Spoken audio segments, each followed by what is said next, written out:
Hello and welcome to this week's episode of Talking Skritt. I'm your host John, better known as Dale, your brown yak's Ben. We have a fantastic show for you. Elitist Raid Party 2 shows that currently NA is greater than EU. Yeah! ArenaNet introduces a new gathering tool glyph system, and the ban hammer comes down and is questioned. And much more. But first, let me introduce you to my fellow host. He is a moderator over at MMO Champion and host of Zero to Hero on this very channel. He is going to help us figure out who the wanted culprit is from the bans. Our very own Detective Pikachu. Say hello to Jim. What now? I found out recently that Ryan Reynolds is going to be the voice of Pikachu, and it's not like how we normally do it, but I loved it so much I was like, I want to include it. What? Exactly. That was my reaction. I totally forgot about that. Yeah, I had no idea. My reaction, like what? That's going to be interesting. Hi, everybody. Mm-hmm. And he streams over on Twitch where he answers the age-old question: is PvP drama and banning the new news? Say hello to Age. It's pretty much the old news because it happens so much. Mm-hmm. The sad part of online gaming. Yeah. Hi, guys. And she writes for MMORPG.com and also her own site, MMORly.com. Roaring in here like a booming thundercloud. Say hello to Robin. Booming thundercloud? Yeah, thundercloud that booms. I like the happy clouds better. Oh yeah, that is kind of Sab related. Oh, I did that on purpose. I swear. That's not convincing. I was trying to think of something strongly that had roaring in it, so that's just a fantastic coincidence that I'm fully taking credit for. All right, well, let us jump right into it. Post PAX, we actually had an interview come out with game director Mike Z.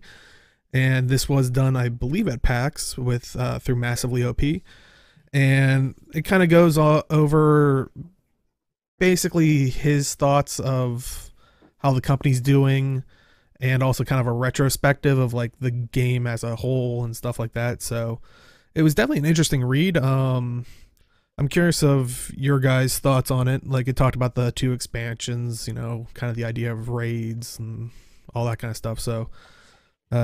Any parts you guys want to mainly talk about? And chat has topics from it too. I'll throw that link in chat just in case they don't have it. I need to read it because I kind of died after coming home from PAX, so I completely missed most of the news that came out throughout the week. So got to kind of catch up on things. Yeah. For the PvP part, it said the current focus was creating a competitive environment to let things start by players rather than developers. So they're adding like the infrastructure to enable this. So I think that's the 10v10 GBG type of thing, and the 2v2 tournament system that they want to include.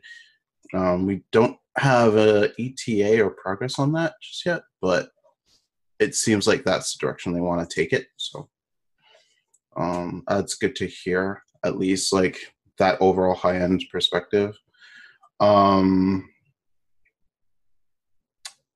There was also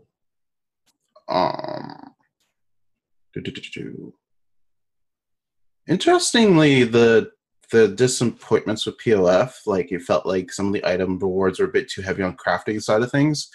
I found that it was kind of interesting because crafting isn't necessarily used a lot. It's like, at least by veteran players, I would assume, because it's mostly used for like making armor, food, legendaries, or if you have scribing, make scribe stuff. But I don't see much more use out of it. So I mean, I certainly only use crafting when I'm working on a legendary, like literally at this point. That's all I do. Yeah, because I feel like if you do raids or fractals, you pretty much get a lot of drops anyway. Yeah. So it's kind of a moot point. Anyway. Yeah, it's definitely. Wait, people actually want a console version of the game? It would work. Yeah. We did talk about it. It could work as a console game, but it's. I mean, it can work on a controller. So. I was going to say there's a lot of MMOs that have gone to consoles. I think Terra is the most recent one. And they've seen success doing that because, you know, it's opening up to another market that you don't have access to as PC, but there are significant challenges to it. The thing is that with us having like the 5 keys and then the 5 keys on the other side, that actually lends itself to various bindings on a controller pretty easily, as opposed to like some systems where, just as an example, Final Fantasy XIV had to do a lot more to make it work with a controller because they have 4 billion skills. Right. So I'm looking at this like about how everything focused like heavily on crafting. I honestly have just not even looked at getting new gear from Path of Fire yet. After seeing Aaron post some stuff about the War Beast armor actually looking like armor for light professions, I was going to be getting that. Is everything like just gated around like time gates and collecting awkward items and stuff? Because I'm not super looking forward to that if that's the case. I haven't looked into that at all, so I don't know. It's like, it's one of those things that, again, like I said, I don't do anything with crafting, so I haven't even poked at it. Like, I've been mostly playing my Elementalist, who has her full ascended armor from Heart of Thorns, and I mean, it works fine, so. Right. And I have to admit, like I'm not surprised that they're saying that Mike Z said that they're really not going to do new professions. Yeah. Because I mean, the elite specializations are literally like, I think with the 9 professions we have right now, we pretty much have all of the base archetypes of high fantasy things covered, and then just the elite specializations are basically they're basically crap. What was the prestige classes from like D&D 3.5? That's all it is. So you have the ability to just kind of nudge a given profession to a different theme. Yeah, and I mean, at this point, every armor set has 3 classes, so it's a good, if they're going to stop at that point, it's a good place to stop. Breakfast Torment says that Weavers like me need Grievers and Marshals, and that's what I'm playing mostly, a Weaver. But like I said, I'm not raiding anymore, so. And then for regular running around, like, it wasn't Sinister, it was Vipers. That's what most of my Ascended gear is. Most of it is Vipers, and then my weapons are Sinister, because I was very heavy on condition damage as a Tempest, but it still works really well for everything I've done in Path of Fire. But I'm also not looking to min-max things. So.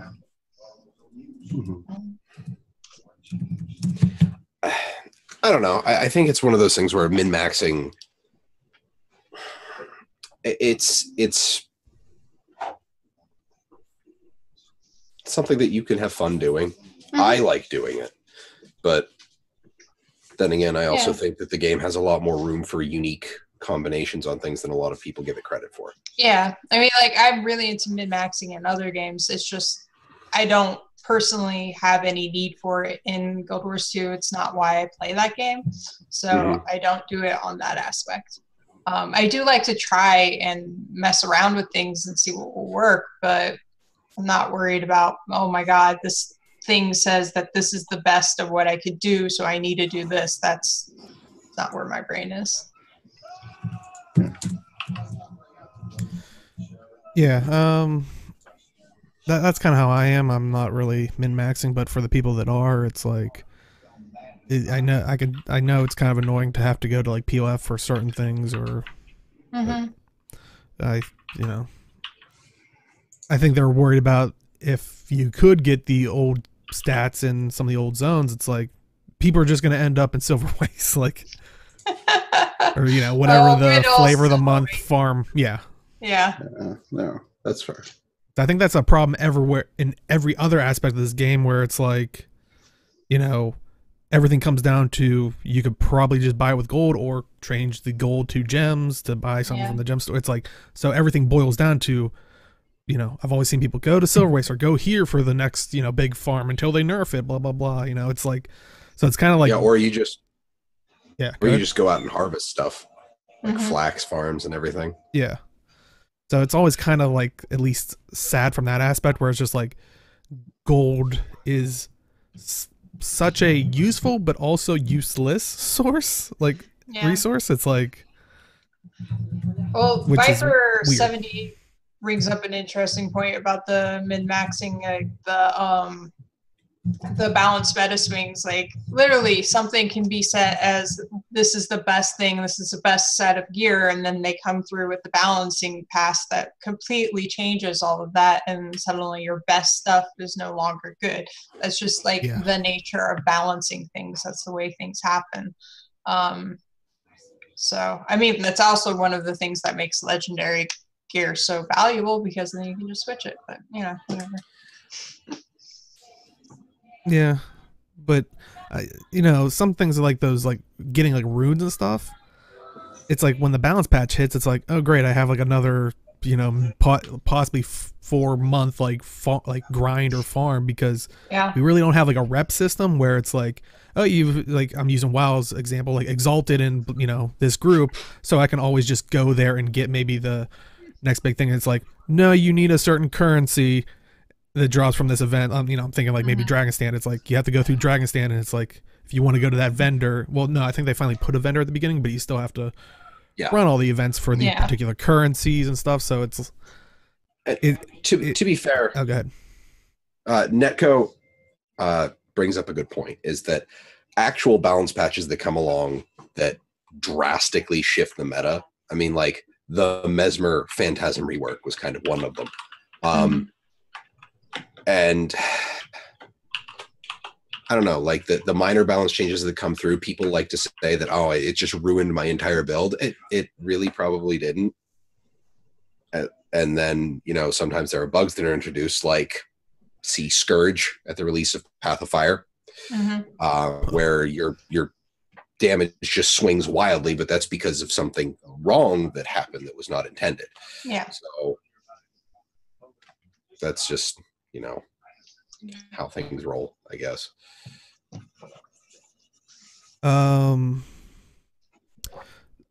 So with the raid situation, I mean, of course they bring up, story and stuff like that, concerning the story, and they say how the mainline story is never supposed to be a part of raids. It's always something that the team is thinking about, since story is important and everyone wants to see it. And I do have to say, I think, they've done a little bit better with that, because I'm still bitter about them throwing Lazarus in. It's like, if you don't think he was a main part of the story, then let's just wipe out all of season 3. Like, I think on that one they were looking at it from like, you still heard out in the game how what happened with him happened, so it didn't matter that you didn't see it in the like as it happened in the raid. But I think they realized. Yeah, I was gonna say, when you're saying that, it's like, oh, it doesn't matter if I see it. Okay, then I'll just watch it on YouTube, or like, it's like. Well, that's what I was saying. I think that's kind of the thought they had on it, but then when it happened in reality, they were like, oh wait, no, that you know how sometimes you think something, and then when you think about it, you're like, oh, that doesn't make any sense. When you actually say the idea to someone, they're like, that's no. It's like, wait, no, it sounds like, no, it's great. Yeah. So I think that's helped them refine where they have the story and what kind of story there. Like for stuff like that, though, I look at it, and it's something that Krista brought up when we were talking to Bobby Stein, is that when you're doing Dragon Stand, there's a Nightmare courtier named Chrysanthemum that's commanding one of the islands, and literally everybody else on all of the other islands had at least a little bit of interaction with the commander throughout the rest of Heart of Thorns. At some point, yeah. Yeah, and he said that, you know, we wanted to put a Nightmare Court plotline in there somewhere, but we just didn't have the time or the money to devote writers to it. And she was saying that, like, it would be great to see, you know, a book or a web comic or a short story or something, just stuff that happens while the commander isn't there is fine. We just want to see the story, like us as the player consuming the story. Things that happen that do not involve the commander are great. Like the raids, we're just mercenaries. We're not the commander. Yeah. Which I think is good storytelling. And as much as I think that Lazarus being resurrected was a huge deal, yeah, I agree it's a lot bigger than they kind of wanted to put into raids, but I still think, you know, look, the later raid, you're fighting Doom.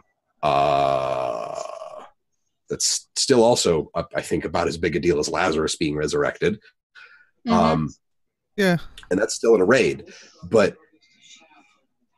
and the thing is, when you go through the raid, Lazarus has already been, like, it's already happened. Yeah. So it's not like you're racing to stop it. It's you're just trying to find out what the hell is going on. Yeah. So I think that, and I hate to like lump the nostalgia goggles on you, Deo, because I don't like, you know, leveling that at anybody, but I think it's like more since you were a hardcore Guild Wars 1 player, some of these things mean a lot more to you, seeing them being pushed from mainline story to raid story, because I don't feel that attachment to it as much as you seem to do. Oh yeah, I mean, it's kind of like, I mean, since you do play in Guild Wars 1, it's like this was a big enemy, at least in Prophecies, which, you know, that's the area we're in. Well, you know, at least when that was happening, it's like the race is returning. Like this is almost as big as, like, for me at least, when it's like Doctor Who came back and they're like, spoiler, the Daleks are returning, and this is what season, whatever, the first season when it returned. So if you're gonna complain about that, good luck. Yeah. But, and you know, they have the music of like dun dun dun, like it's like, but if you probably never like you're saying, if you never, it's like what is a Dalek? What's okay. Well, yeah, that was me, because I had never watched Doctor Who before so I was like, okay, 10 things, people, sure. What's a Dalek? Exterminate. No, you're please tell me you're kidding.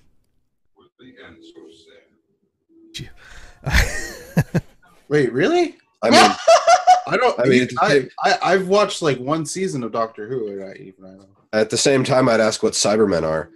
No. I know what I'm talking about. I know a little bit of what I'm talking. Come on. I was gonna say, if you're during the Matt Smith era, they're big. They look like big vending machines that are different M&M colors. Wait, but all right. Anyway, we're getting that's way off topic. yeah. I was gonna say that's opening a can of worms, but yeah, it's, and I understand that it's definitely something that, you know, stems from Guild Wars 1. It's just, you know, they had a cutscene devoted to it and everything. It's like, ugh. And like they kind of like even that raid wing, like later on, because you eventually find Saul and stuff, it was kind of like, ugh, you're just ripping it all out. Like like Doom, I still think was an integral part. Well, he was an integral part of Guild Wars 1, but only in like the raid aspect itself, like the raiding aspect itself. Yeah. Because you did go to the underworld. Yeah, you had to go to the underworld and fight him, like, but he was never like a main plot point in the story lore, like, or unless you were banned, which, you know, we'll get to that stuff eventually. I want. Here's the thing though, with story, like raids, like you need a reason to go in there.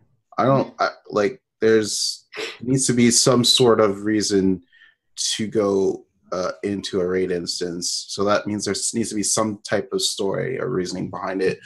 And incorporating lore from the game, lore that you may not necessarily ever see in the main game otherwise, is not a bad way to go about it. Yes, I think they could incorporate new things as well. Like they could take things from Guild Wars 2 and side stories from that as well. And they might actually do that down the road. But this is in Raids and Guild Wars 2, it kind of also gives you a way to close some of the stories out in Guild Wars 1 that you may have questions about. And I do think it's unfortunate that people feel like that they aren't capable enough to actually perform raids, that they don't attempt to do it, or and it's going all back to the raid thing. I'm not going to go into it, but basically, I feel like it's a good way to incorporate side story or lore from the base game, or even from Guild Wars 2 now, in order to close out story, or to give good story in that sense. Chad was asking, what if they tie Living Story Season 4 to current raids with Desmita and Joko? We still don't know if he had help getting free. Yeah, and that's kind of. But I mean, we're only the second episode in. We still don't know what the trajectory is for this whole season yet. But that kind of happened with the prison with Saul. Is the eye was there, and that was integral to the end of it. So then we end up like with the fight with Doom. It could be that stuff happening in the underworld is going to be an issue after that, and that ties into Living Story, which I kind of like seeing. Like, if you've got the main plot line here in the center, you've got these little other plot points that start and then just kind of branch back in, because like I like the way that works. I kind of don't want them to do that, because it kind of goes back to the Lazarus thing, right? Where you have to play raid to get that chunk of story that you would understand for Living World. You need to play the raid not to understand what happens, but to know the specifics. Yeah. Like, if you didn't touch the raids at all, you kind of get the Cliff Notes version when you hit Bloodstone Fen. Yeah. But people, and that's kind of the argument. People don't want the Cliff Notes; they want the actual thing. Yep. Then raid. That's part of the hook of raiding, I think. Like, I hate to say, like, then raid, but like, they kind of have to put a hook more than just items and stuff. Yeah, and that's going back to my point about like using the side story and lore in order to make a raid, rather than using main plot points in Guild Wars 2 story in order to do it. Like, if they used in Guild Wars 2 lore, if they use side points, side lore to actually make a raid, I'd be fine with that. I don't know about other people, but I'd be fine with that. But that's kind of the point I was trying to get across. Yeah, I would have liked to have seen, like, for example, Heart of Thorn stuff, like maybe a raid where, maybe that's where we find out Malik, like that's where we find Malik is what his, a lot of people were like, oh, maybe his tree was corrupted or something. What if it was a corrupted tree, almost like Nightmare Tower? Like, people love that. Like, make a raid of that, and different monsters as you progress up, through the tree, maybe to find Malik or find whatever happened. That was kind of a supposed discarded side story. And Jabu brings up a really good point, is that there's story in dungeons and raids for literally every MMO, that if you don't do it, you don't see it. So I don't know. I think it might also be part of the Guild Wars 2 like core, that raids didn't exist for the longest time. Yeah, I was gonna say, we've always had our story given to us. Yeah, I was gonna say, I think it would be less of a deal if Guild Wars 2 had launched with raids. Yeah. Well, yeah, that's possible. Because like, I don't know, for WoW raids, like, raids are pretty much part of the main plot of the story, right? Well, that's because they've been integrated since the release of the game. Yeah, so maybe if they did it that way. Yeah, it's like your parents reading you like Harry Potter's a bedtime story. They finish the first book and they're like, hey, we're going to read the rest of it when we have more children. Sorry. It's like, wow. Yeah, I know. How would you feel? Like, that's horrible. Like, you just need 5 more people. Exactly. Oh, wait, Inks isn't here. Oh, that's going down a dark road. Well, they also talked about fractals. So they said it was a good source for reliable, repeatable content. You don't wind up running the same routes over and over. unless you're in a speed clearing group, but that's what they want to do. That's what they want to do. There's already a structure for rewards and progress, and putting in new parts makes for a new experience without invalidating the old. Yeah. While I enjoy dungeons, like going to a physical place and like going in, like it has more like of an anchor to the world, I do like fractals for kind of the stuff that they're talking about. Yeah. I mean, also, most of the dungeons that they did put in originally are longer than any individual fractal. So that's another thing. That and I know a lot of people who like to solo stuff are kind of mad about the random fractal instabilities for the different tiers. But I kind of think that was a good idea. Yeah. Let them put more instabilities in so that there will be more variety in how you have to play something. So there's that. It keeps it challenging too and interesting. I mean, the other side of things is I think that eventually they're going to get to a point where if they keep adding more and more fractals like they appear to want to do, they might actually have a point where you get one of two fractals on a level. Yeah. So yeah, and I honestly I like talked that. about at one point where when they switched it over to the current system, we're like, well, they're adding in more fractals. How's this going to work? Like, yeah, at a certain point, unless they're going to have exclusive ones and exclusive tiers, I think it goes, they only have 25 options, which, I mean, they're still doubling up in like each tier, so they're still pretty okay, but they have some room to grow, but there is a limit to it. Unless they start doubling up, like on this one, you could get this or that.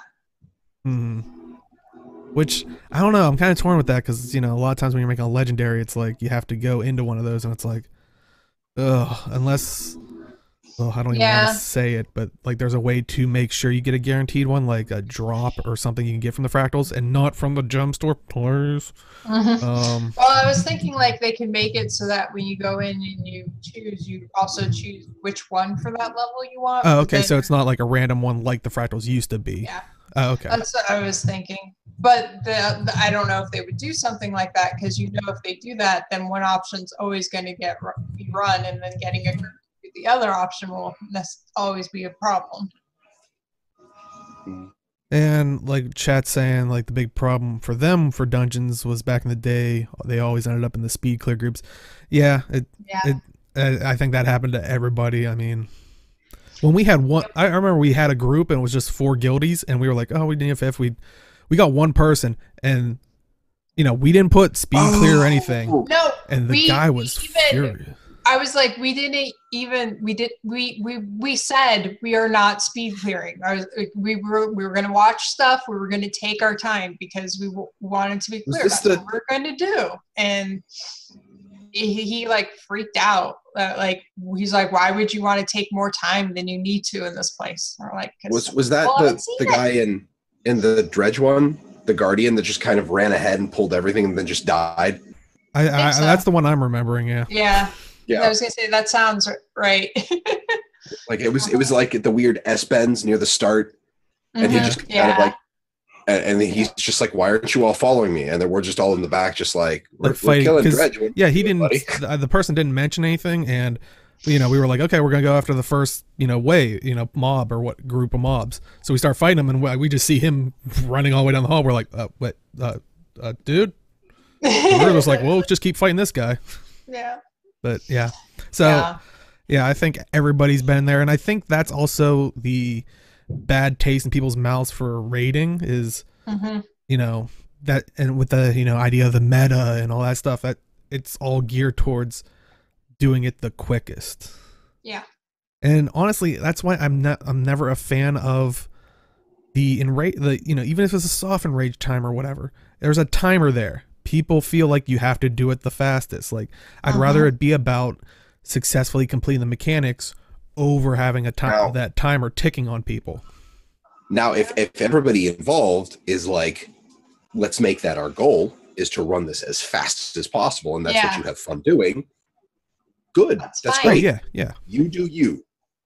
It's not my jam, but that's cool. I mean, speed running is there's a huge community for speedrunning old platformers on the internet. So, well, I mean, but and wasn't that what the I mean, we'll talk about it later, but Teapot's tournament about, like, being able to, it was a race. Yeah. So I mean, Right. yeah, it's definitely awesome to have that experience of being able to run it as quick as possible and as flawlessly as possible. But it does, you know, it's not everybody's cup of tea, and that's kind of the worrying thing when you maybe sign up for a group or, you know, pug, or you don't know what you're getting into. And that even went back to dungeons. And I'm sure you could probably find in fractals as well. I mean, Yeah. but yeah, so he also talked about PvP and how their current focus is on creating a healthy competitive environment to let things start from players rather than developers, supporting the infrastructure like the player run GBG tournaments helps foster more development, as this sort of competitive atmosphere only thrives when player support is backing it. And I totally agree with that, as long as PvP has the foundation for it. I mean, Yeah. Considering that, I feel like PvP has just a bit lacking in terms of the foundation.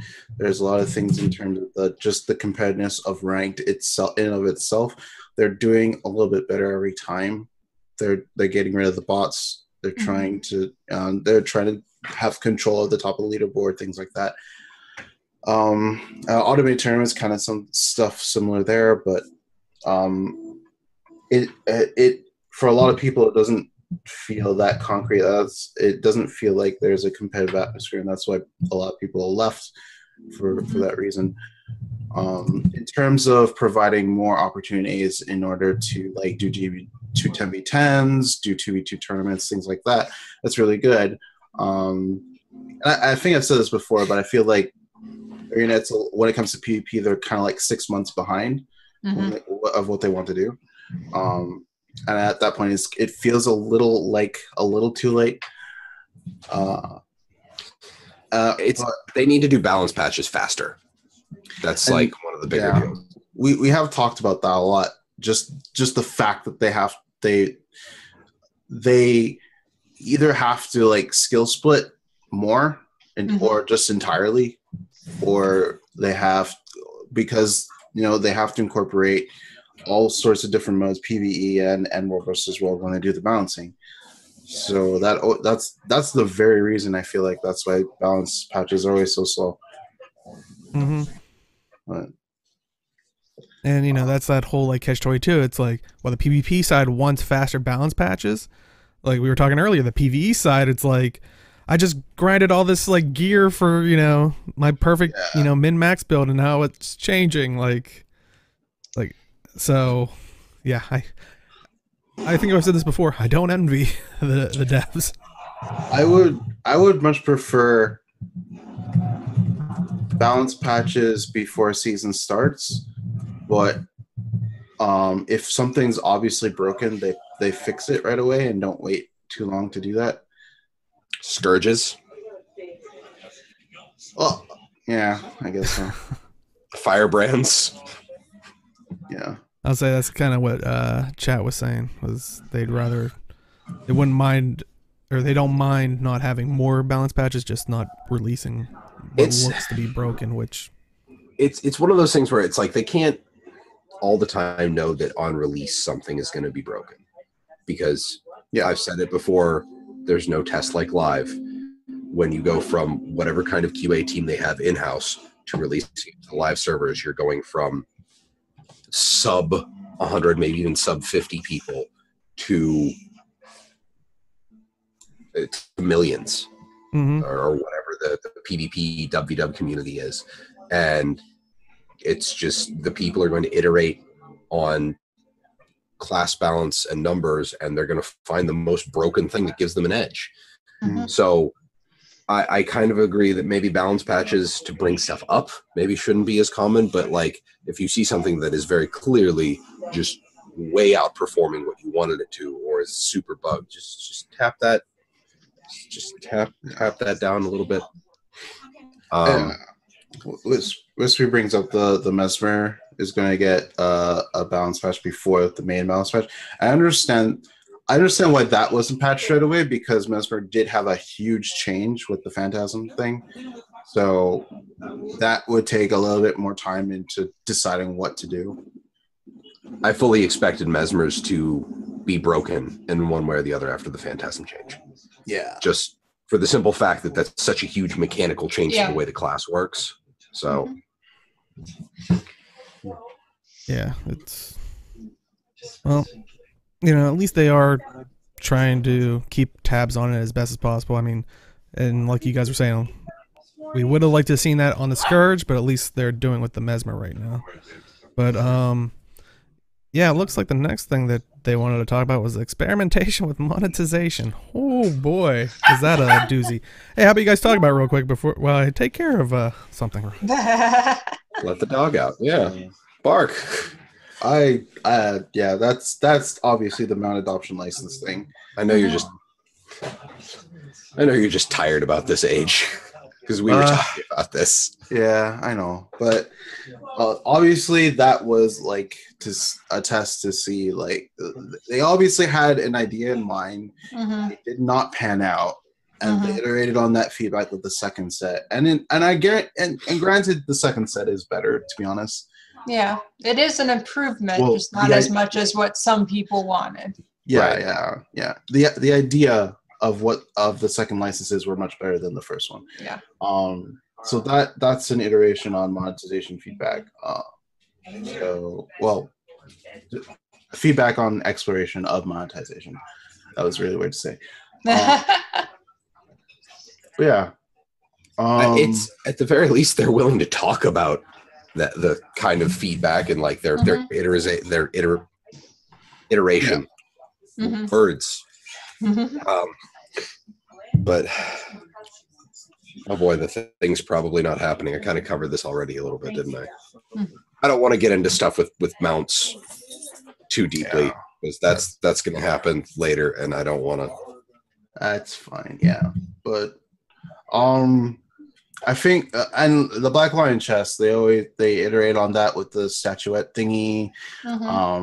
So they're trying to find ways to monetize the, like, via the gem store, but without giving you a good experience, or trying to give you a good experience. Well, like, there's a balance between, like, making things that, like, getting what you can out of it, like getting as much money as you can out of it without angering a certain number of people. There's a balance there. And I think they're just trying to figure out where that balance is. Yeah. And glyphs, we'll talk about that in a little bit, but glyphs are a new part of that monetization thing, because they've heard probably us talk about we want skins for our hey, people were outraged by that. We didn't say anything like that. No, not us. But no, I like the idea. Like, I'm not gonna buy anymore. Like, if you already have a set, you're fine. You're still fine. You just exchange your tools from a Black Lion merchant, and if you want more, go for it. Yeah, it's a really painless process too. I did it last night at the end of my stream. Is the free glyph still available? The free glyph box still available, or did I miss that? I think it's still available. If I you would imagine it would be at least a week. I mean, it'd be kind of weird if they just. I'll have to do that when we get back. I got it last night, so. Okay, it's probably till Tuesday.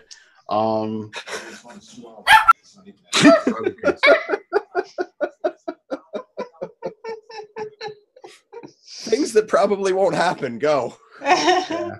I'll just finish up. I will say, no, I'll save that for later. Actually, that's great. Yeah. Okay. It's more about the glyph stuff. So anyway, things probably not happening. New professions, like Nathaniel said, it's just better to have elite specs as prestige, prestige classes for augmenting your base profession. It definitely helps them cut back on balancing, because you got quiet again. I did. Yeah. You were louder, but now you're quiet again. What about now? It's a little better. That's much better. Now? There you go. What about now? There you go. That's perfect. Let me just put the mic in my mouth, not on camera. But I don't know. Like I kind of hold out hope to get a longbow for my elementalist at some point. Yeah.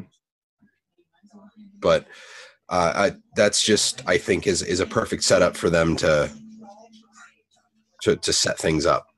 Yeah. I'm not sure actually. I still have one total. They don't work Oh no.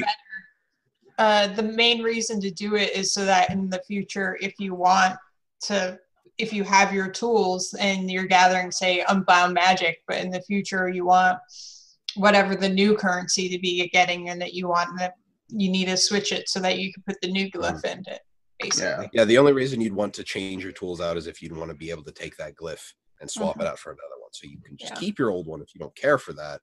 But honestly, I'd say switch it out and do the other, because you can also do you can get regular tools and you can put those glyphs into the regular tools, and when the regular tools break, the glyph just goes back into your inventory. That's true too. That's really cool. The other thing I noticed last night that was annoying to me a little bit is, like, there's a history of everything you've bought on the gem store, and yet I still had to log on to every single character that had the special gathering tools to unlock the skins so that I could switch between them. I get why I needed to do that, but it just annoyed me a bit. I was like, they know I bought this stuff. Like, come on. I have 4 infinite tools. I only did it. I have one on my thief, and I accidentally bought an extra one for my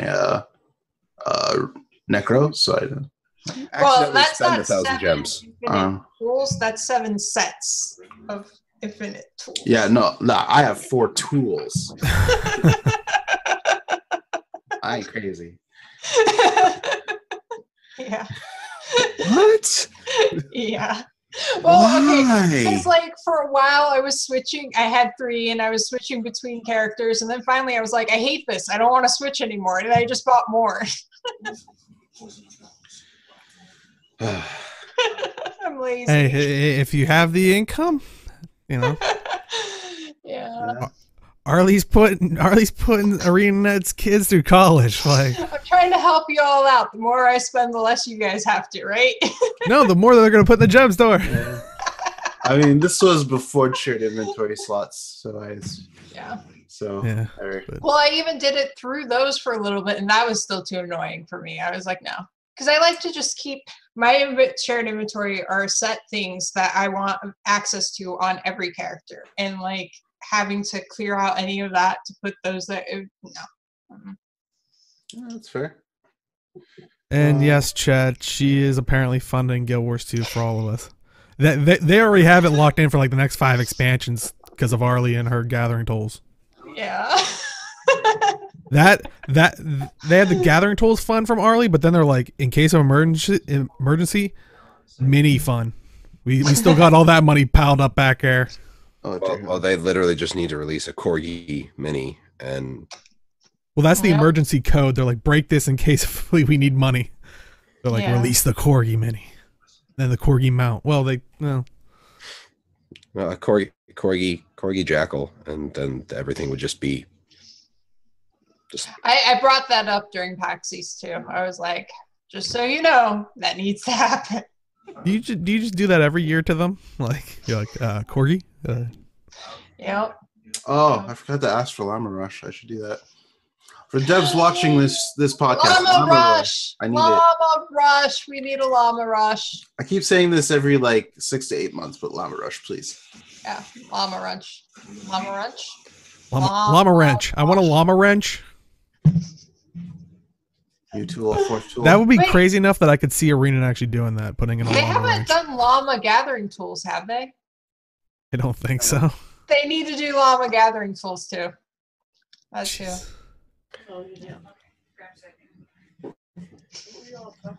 They might.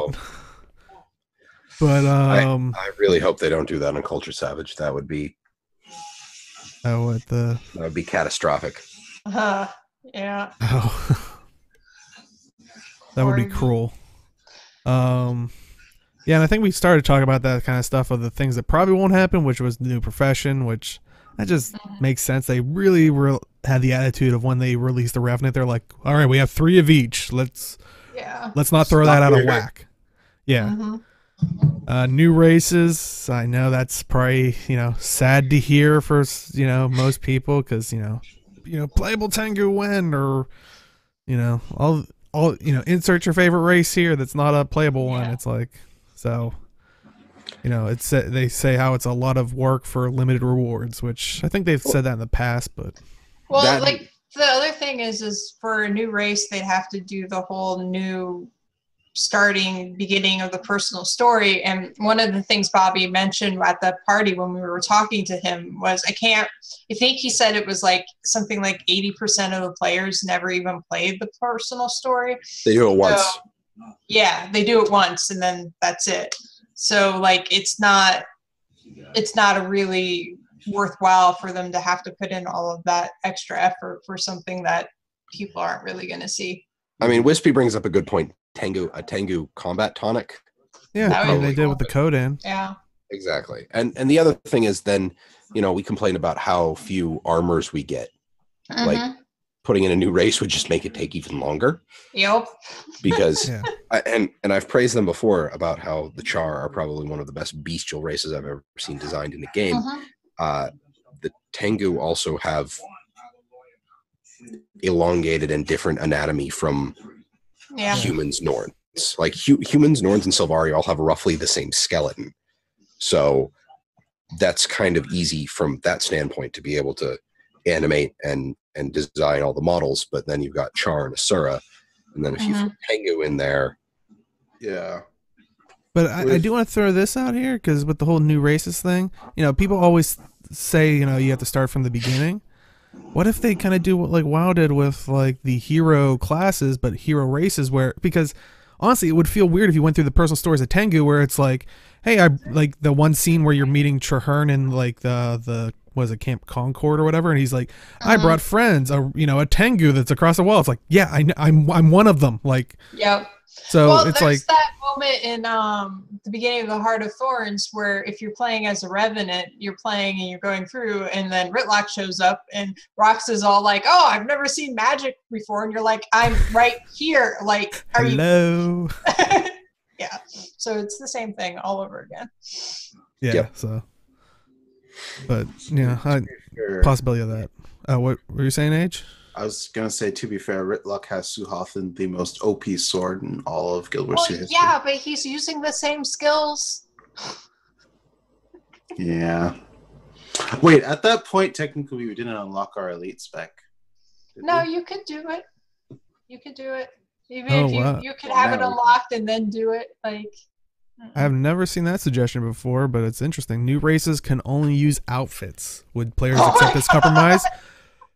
Normal players, no, they probably would never accept that compromise. But I mean, it's an interesting concept. But well, you'd still have to have the time designing it because even then, you still have to do the design work for fitting it to the 5 races now. So well, the other thing is if they were to do something like that, they would also then have to make outfits that you can obtain through the game, not the Gen store, available as well. Well, they have one. If you play during Halloween. Or if you've been a player of the game since before they released Heart of Thorns and you buy Heart of Thorns. Yeah. So see? You get the cathedral hat. Mm-hmm. So see? Yeah, there's plenty, right? 1, maybe 2. Moving on. What are they, greedy? Oh my God. Don't invoke the original name of the podcast, Age. We don't do that here. Yeah. So moving forward. Or to go back to the original title, moving on. Yeah.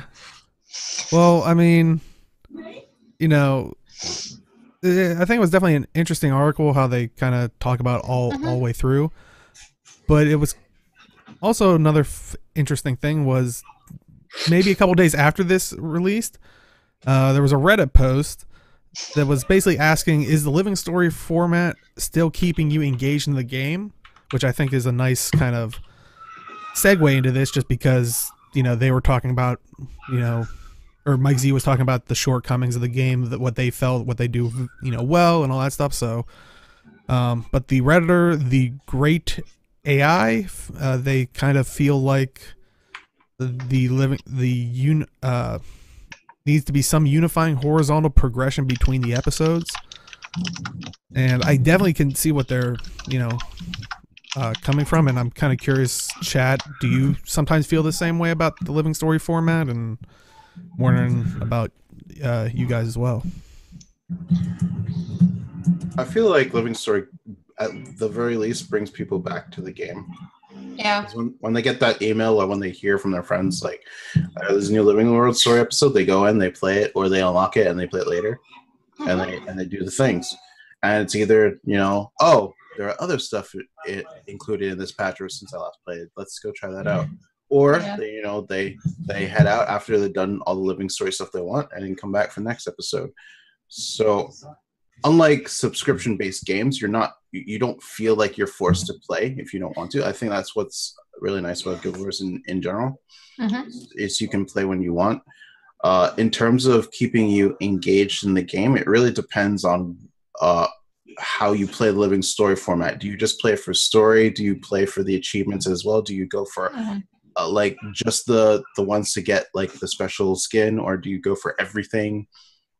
Do you like exploring the map and finding all the little tidbits, nooks and crannies type of thing? So it's one of those things where like you the game will not be spoon-fed to you past a certain point. Like you have to, it's one of the things that I've talked about before with some friends when we play Minecraft, is that in modded Minecraft, you hit a point of post-scarcity where you just have so many, like you don't have a goal anymore to do a thing because you have all the items. You have no area that you need to explore or defend or what have you, because you are some unkillable god in the Minecraft universe. And then everything becomes, what do I want to do? Yeah. So at one point I was like, I want the Houndskin Mantle that was from the Draconis Mons Rising Flames patch. And I got that, and that was a goal, and that made me feel like I did a thing. And then I started going for the backpack, which I need to go back into Draconis Mons and actually finish that, because otherwise I just have all this crap cluttering my Guardian's inventory and an unfinished backpack on my Sylvari Necromancer. But then I have to go through and look at all the stuff that's coming out of Path of Fire for all the story stuff, because it's nice to actually have skins that are available through in-game progress. Because that's one of the things that people complain a lot about, is that there wasn't a lot of skins being added in the game, but now it's all behind collection achievements and everything released every story patch, which, I mean, there's that. And then if you get bored with PvE, go into WW, get your Yak Slapper title after however it was like 20,000 WX killed. Yeah. Which, I mean, people who do that achievement are monsters. Well, they slapped a lot of yaks, so but it's one of those things where the game is what you make of it. You kind of have to pick a goal for yourself and do it. Yeah, so, like, I don't know, for me, for engagement, my max engagement was when they were doing the 2-week content cycle, because I knew it was going away. I knew I needed to do it before it went away, so I felt like I had to do it right away. And one of the negatives for me now is I know that something's there and I can do it anytime. And if I can do something anytime, I just never do it. Especially now that you can just log in and, get the access to it. So it's like you're not going to, even if we have 2 to 3 months, it's not like it's going to go away as long as you log in. So yeah, that was unsustainable for them though. I understand why they didn't keep that up. It's one of those things that I think I've talked about it before, is that the Battle for Lion's Arch was probably the most engaged I've ever been when I was playing this game, because I had fun with the Battle of Lion's Arch. There was enough going on throughout all of LA that like you could rotate through the different like event chains and never get really bored of the whole event. Each of the Watchwork Knights, the red, green, and blue Watchwork Knights that spawned in, they all had different mechanics. so you could move around even when that phase of the attack on Lion's Arch was happening. And then even the fight with Scarlet was super engaging. But and the nice part about it was you got to go right back in, because with some of the like meta events now, it's like, okay, well you have to wait an hour, especially if you're trying to farm, going back to like you're farming that area. It's like, no, just run the boss train. But I'm here to farm that. Like, but it's LA was what, 45 minutes on, 15 off, something like that. Yeah. But it was one of those things where like I get that giant events that are just that will happen and then be done. I understand why people don't like them, because you miss out on rewards if you can't play. But I still feel like maybe once a year, once every 2 years, they need to do something big like that. Like I want to see them. I want to see Joko smash a city. Yeah, just because I want to be like, I want to be part of the defense on that, like kind of like we did the attack on LA, and then I want to see permanent change to the world. Queen Jenna's a mesmer and apparently a chronomancer, because she time locks the city. Yeah. Yeah, I mean, I would like to see occasionally something large scale out in the world like that again.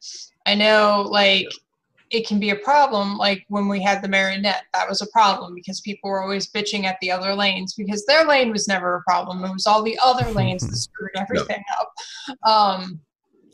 So it can be frustrating. And I know doing big events like that puts load on their servers and a lot of strain, so that can be a thing. But it's just such an iconic thing to have occasionally. And like, I don't know, I would like to see events like that happen where they're a thing and then they're done. And like, if most of your stuff is perpetual and you can always come back and do it, I don't see there being a problem that occasionally there's a big event thing that you do it during this time and that's it. Like, I feel like that balances things out a little bit.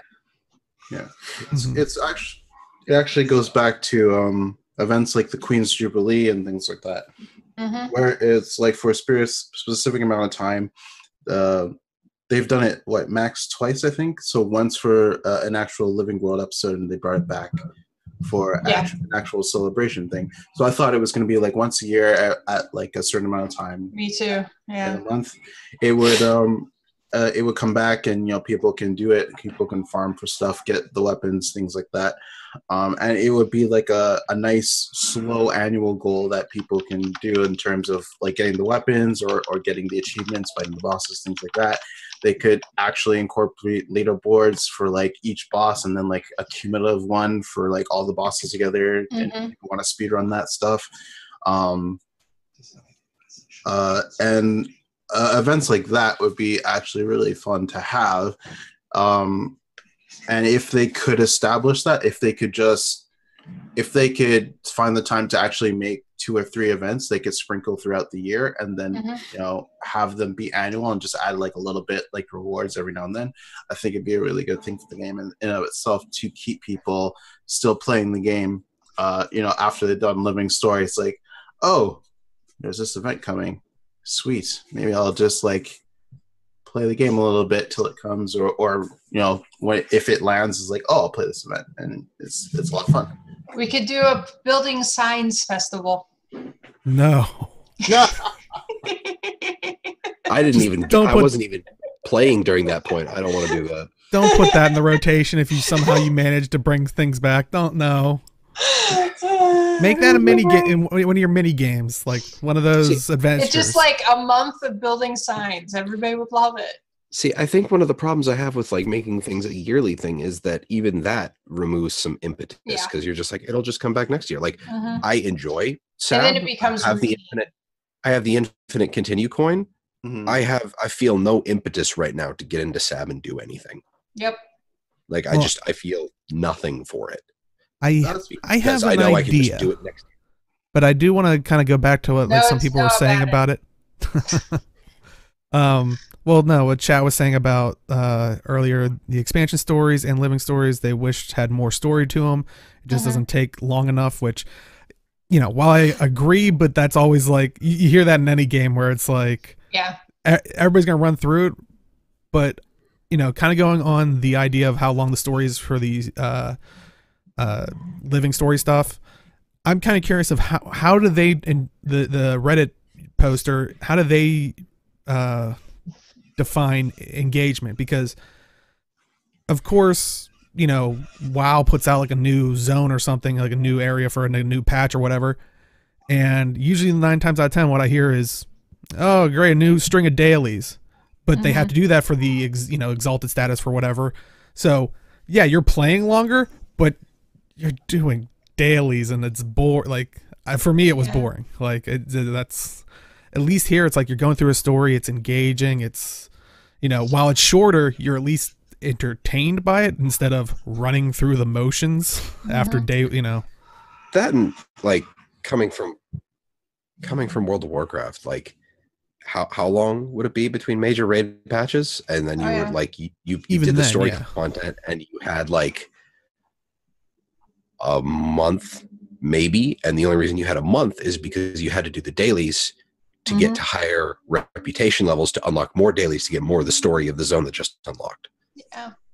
Like I love the Molten Front, I love Firelands from Cataclysm, but that was just one of those things where it was just like you're just grinding dailies.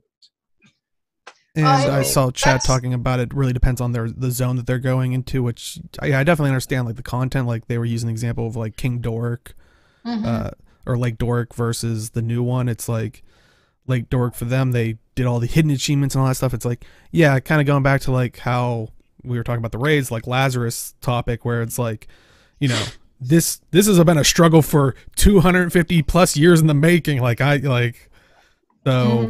For me, you know, Joko, he was a secondary character in Guild Wars 1. Like he just helped me get across the wastes, and then I was like, personally for me, I was like, I'll kill you afterwards. Like, see ya. Like, yeah, but my character, since you don't get the control, they're like, okay, I'll let you live. I'm like, we're seriously gonna let this guy live? Like, anybody see a problem here? Like, there's no way this could go badly. Yeah, plot device, Mr. Frodo. Exactly. No, but that's one of the reasons. Like, one of the other things is like content will always be consumed faster than they create it. That's true in any game, in any creative thing. It takes a certain amount of time to make quality content with voice acting, with art, with like everything that goes into that. And you can only do that so fast and keep up the quality. So I think they've gotten to the point where this size of content, they know that they can give that in, I think it's the 3 months ish that we usually 2 to 3 months. Yeah. So they can know they can do that regularly, and I think that's why we're seeing the size content we are. And you know, players are always going to want more story. Like I haven't played a game ever where the players are like, oh no, that's plenty, I'm good. So I laugh every time when this kind of thing comes up. And then what was it, SWOTOR's launch, and they're like, oh yeah, there's plenty of content, like literally like day after, people are like, yeah, what's next? And they're like, wait, what? Yep. Come again? No, you're supposed to, there's hours, there's days worth. Like, no, like, we're done. I played for 48 hours. We're good. What's next? Oh, we lost Jim. Yeah, and no, everybody's different. Everything's all messed up. Age and Arlie, can you turn off your cameras while we just kind of continue? Oh my god. All right. All right, and then Age, turn yours on. Hey, technical difficulties. And then Arlie. Okay. All right, so yeah, it's definitely one of those things where, yeah, I would love to have, you know, that amount of story every day, like, but that would either be A, horribly cruel to the developers, or B, the largest force, developer force ever. Now you keep talking. I'm just going to switch nameplates around. That's super trolly. I'll just switch nameplates around for today. I know he didn't do it on purpose, but that was super trolly. I know. I was waiting for it, but no.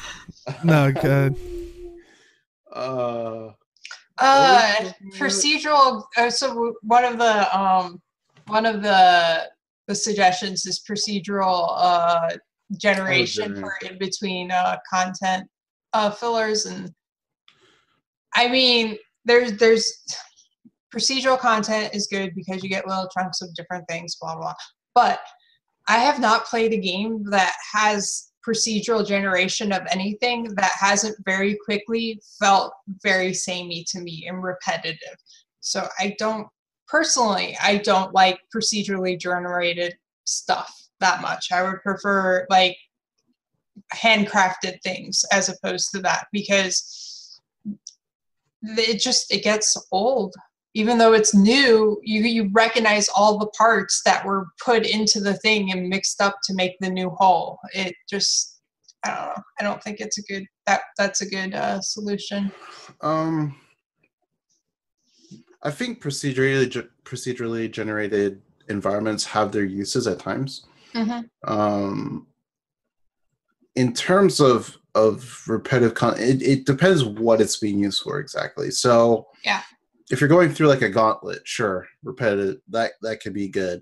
For things like a maze, maybe it could be good. I don't know, like a different time, like different playthroughs each time. But for things like concrete story and things like that, it kind of gets a little blurred in that aspect.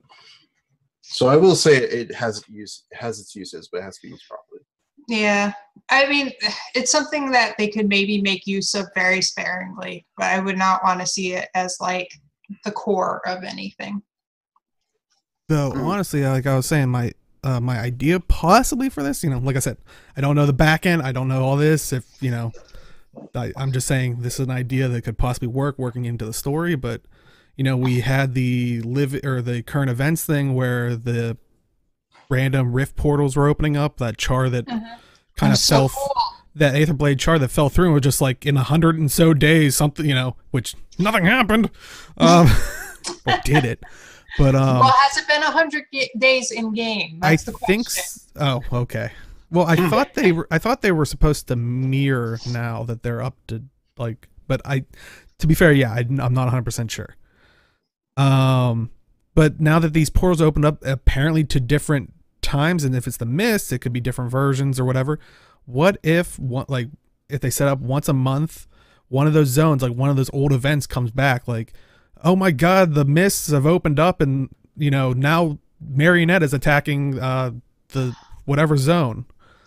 Lorna's Pass. And yeah, Lorna's Pass. And maybe it's randomized, so it's not static like you guys were talking about, where it just turns almost into like a festival type thing. Yeah, that would be cool. Once again, I don't know the back end to it, or like I was gonna say, someone's listening going, this is impossible. Programmer listening who's like, screw you.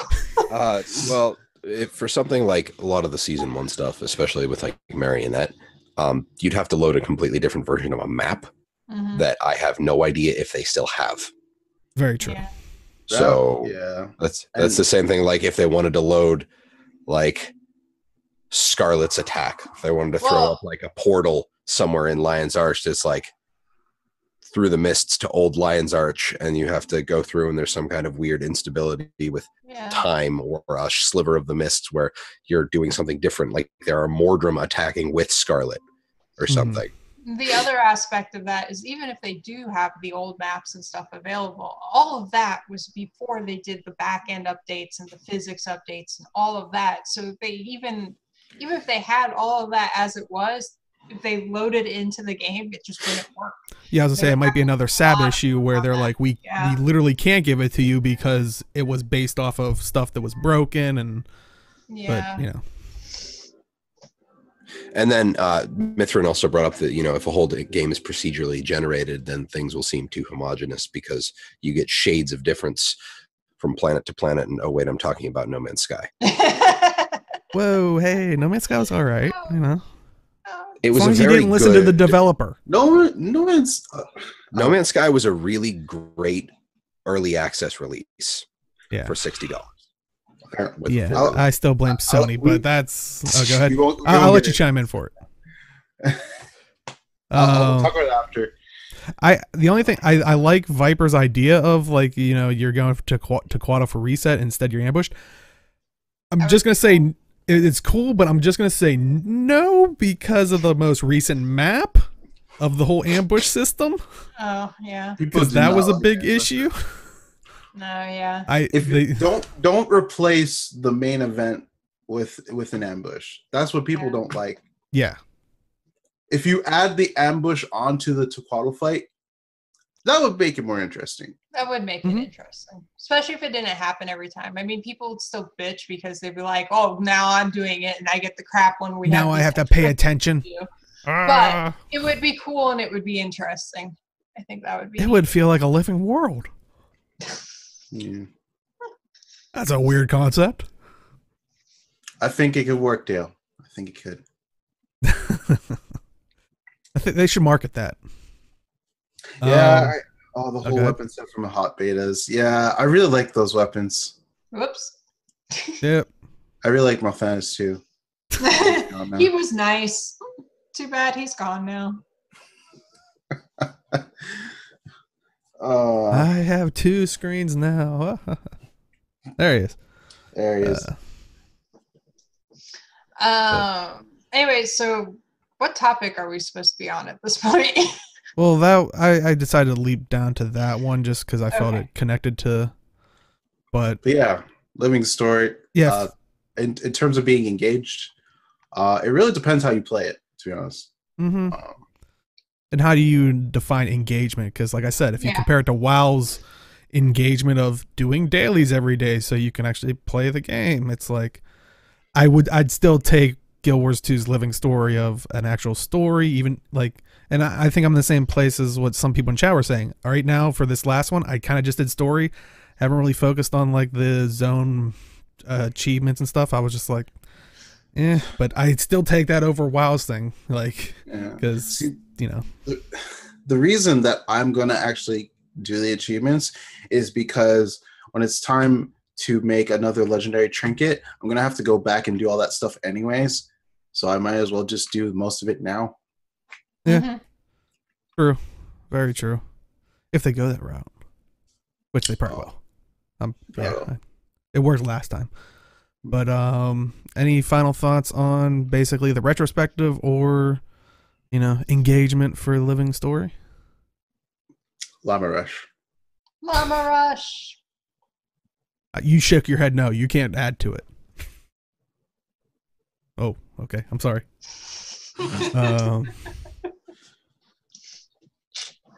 But I could gather that you were mad about that response. Oh yeah. Speaking of gathering, there's been some gathering changes. Yeah. So this past week we actually kind of out of nowhere got a new change, and I think we were talking about it a little bit here earlier, but a new gathering tool skins are now in the wardrobe.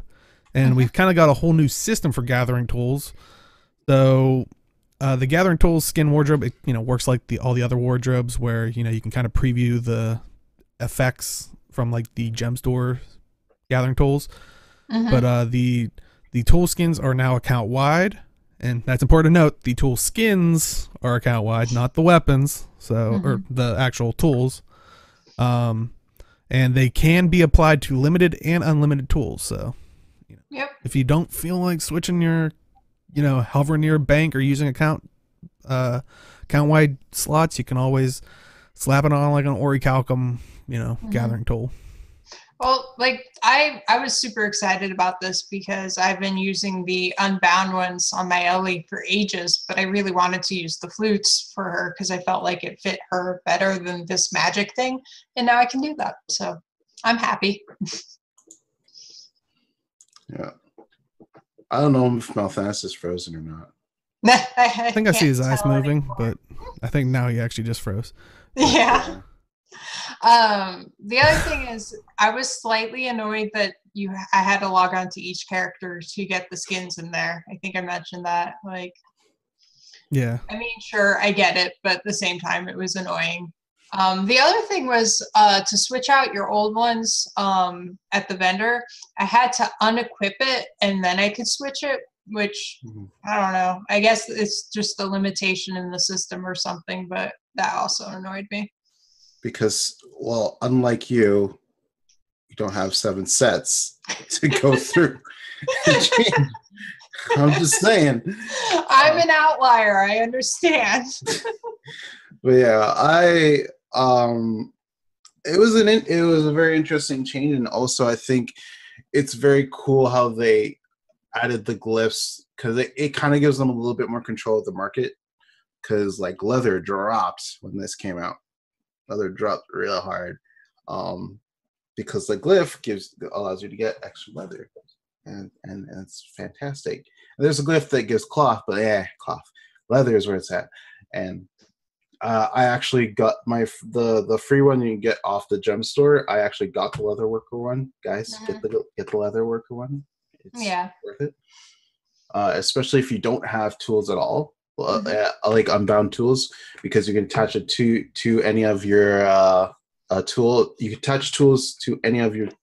You attach glyphs to any of your tools, and when the charges end, the glyph will just go back in your inventory. So that's really awesome.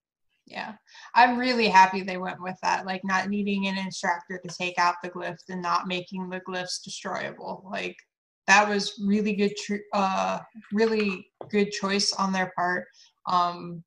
And I'm really happy with that. I was going to say something else. Oh, somebody mentioned that you can't just buy skins for your tools.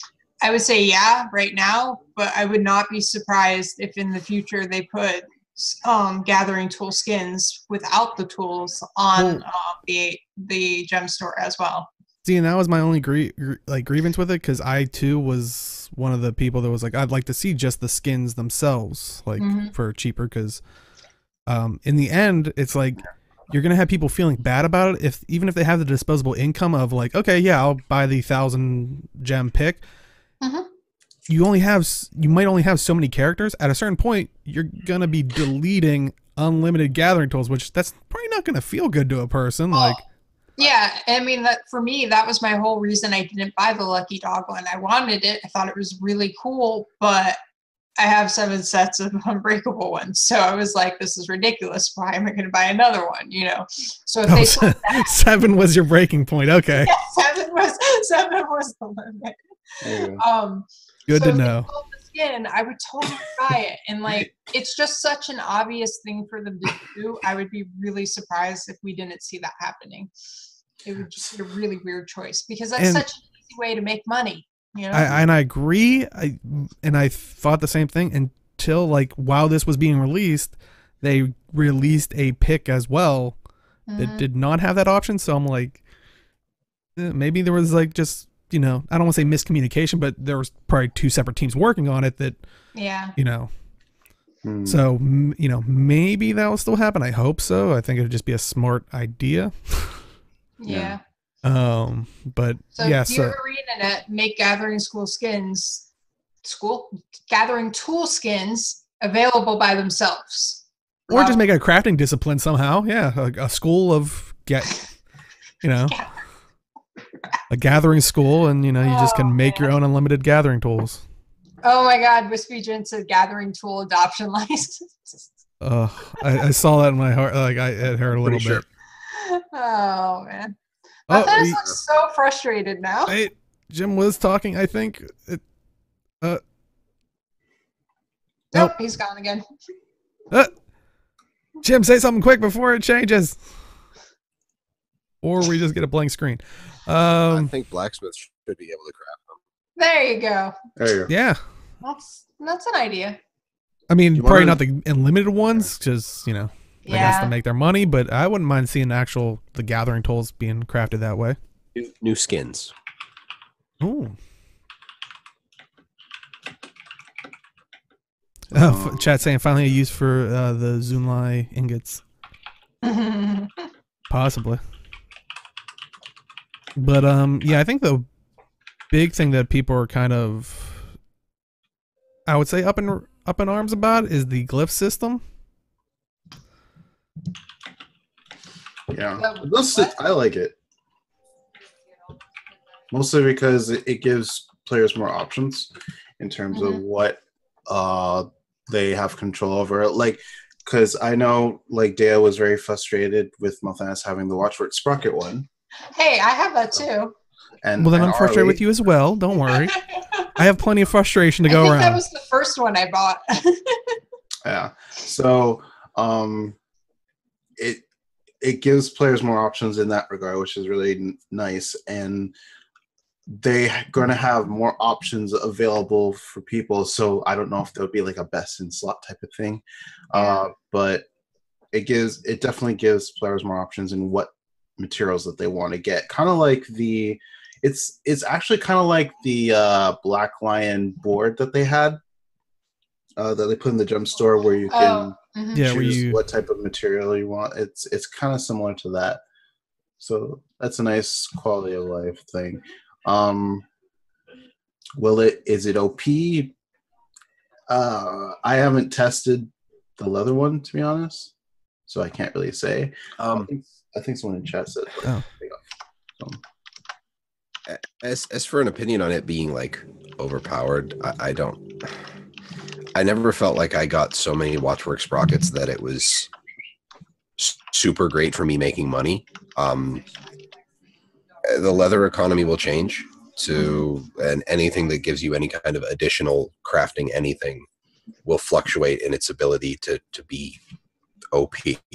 I honestly think the fact that if they make these more widely available, like if they put ones in to the game that are available to achieve, I think that would be like, it's one of those things where first taste free. I've said it with mounts, how if you finish the mount mastery track, you should get like an armored or master mount thing, kind of like what they did in Heroes of the Storm when you hit a certain mastery level with one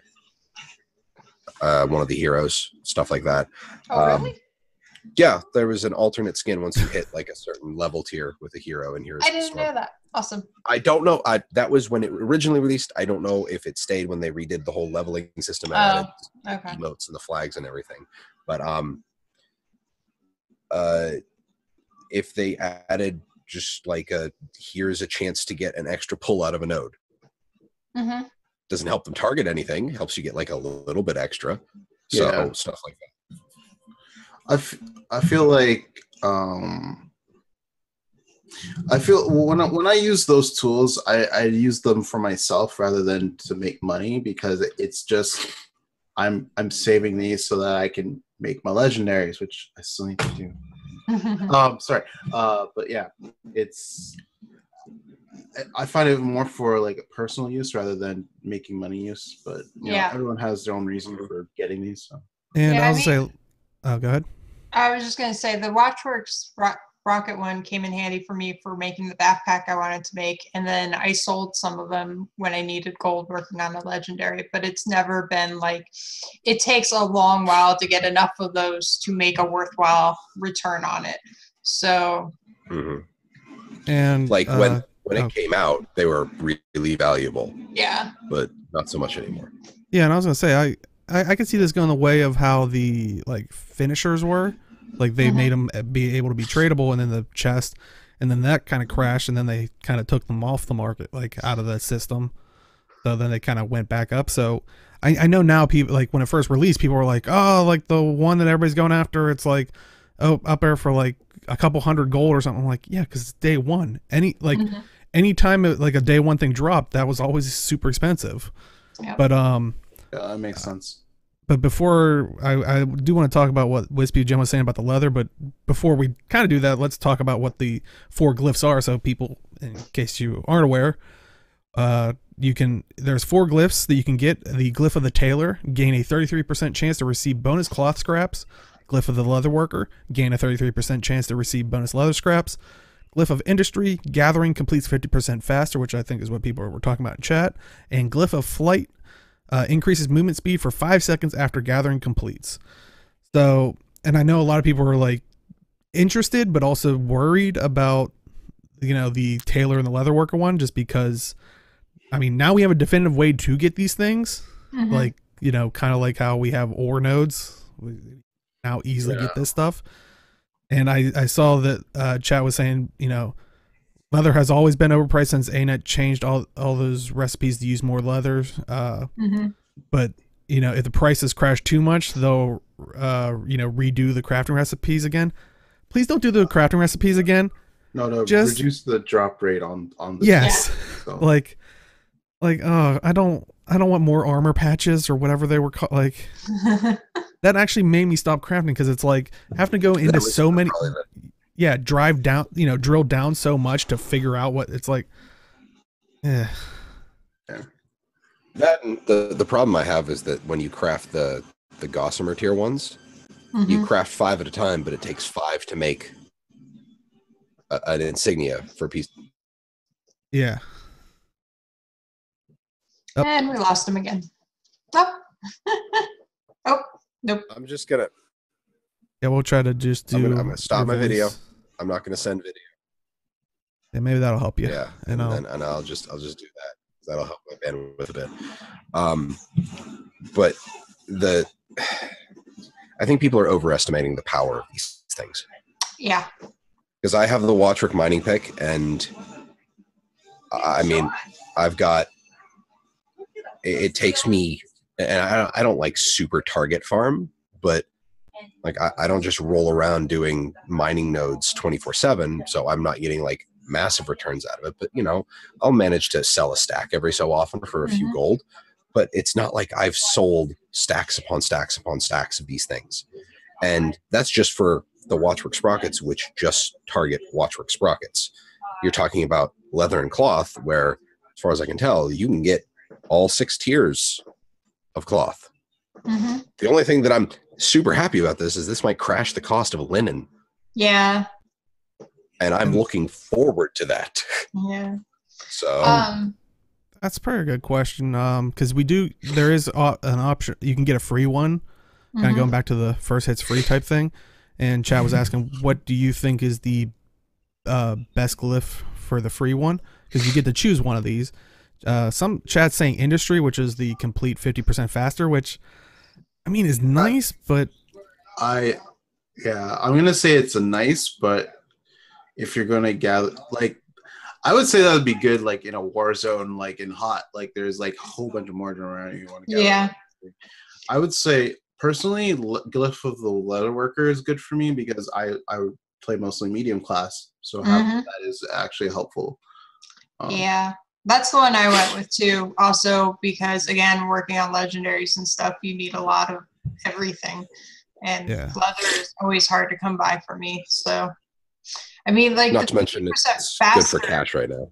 Yeah, the 50% faster it's not like you're competing with other people for these nodes. Like, it's not like it doesn't take that long already. There's not much that you really get out of it, in my opinion. I would see it like if you have like 20 characters and you want to just do your daily gathering of flax farm or whatever. Yeah, if you're doing that. Yeah, if you're it really depends on what you're planning on doing. If you are one of the people that goes to maps and like runs a node like train type thing, like runs around and tries to get all of them, definitely probably the gather 50% faster, so you can get through it faster, because you're going to be able to hit more nodes in a less amount of time.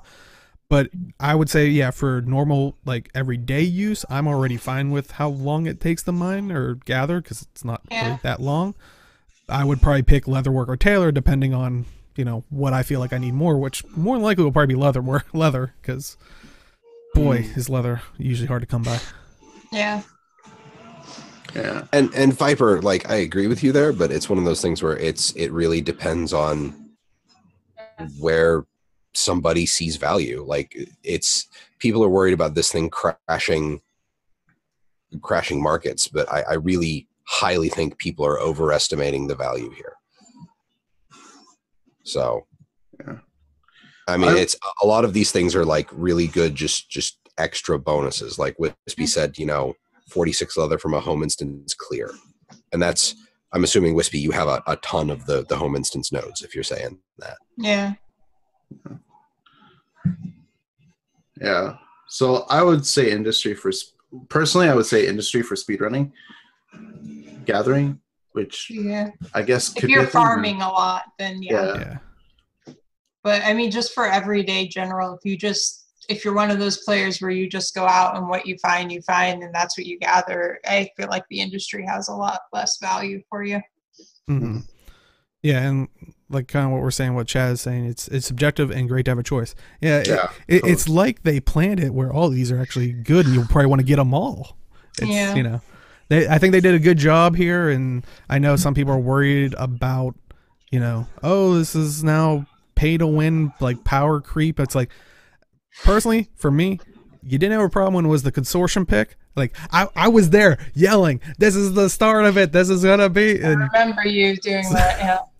so it's like, people didn't have a problem then, and it's I think it's gonna balance out. And I kind of wish there was an option for you to like put in one glyph and have it apply to all your currently equipped weapons, because I don't know, personally, I know that I would want the same one in all of them, because again, I don't farm a particular thing. I just wander around in whatever I find. So that thing I'm always going to want in all of them.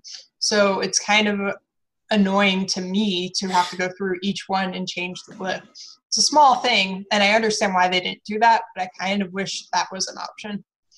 Yeah.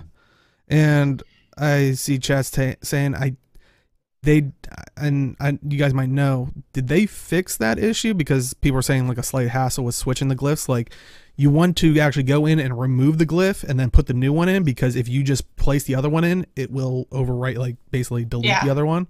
Yeah. So definitely make sure of that. And I don't know if they fixed that yet. I know they're aware of it, but that would be a nice thing that they fix. But yeah, I know they're aware of it. I don't think they got to fixing it yet. So definitely be mindful of that they are, unlimited use. You don't have to. It's not like glyphs for like weapons or something where you have to have a special extractor or something. You can just pop it out, as long as you don't just overwrite. It's almost like they need to make all of the things with upgrades to be able to just remove things. Yeah, I think it was selling that stupid upgrade extractor. I think I was talking to Hat about, like, he was saying that about this past week was, it's like another, like, I think he has the unlimited extractor or something like that. It's like, well, another thing that, the extractor is still completely useless basically for the most part. But yeah. For me, you have a mule tune, just packing materials and useless stuff.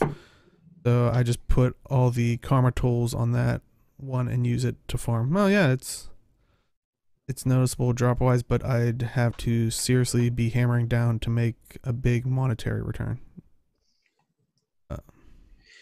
Yeah, what Kate just said about wanting legendaries to have sigil swap like armor. Like, we talked about that at some point, and that would be fantastic. But yeah, I don't think it's gonna happen.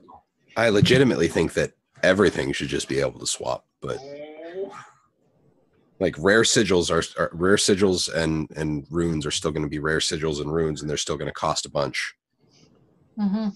So now I think where the pay to win people are worried about is like with some of these special unlimited gathering tools that we've had. Like, for example, those first 4 ones that you can get out of the, I think, blackline chests, and they are tradable, so you can't see them on the trading post.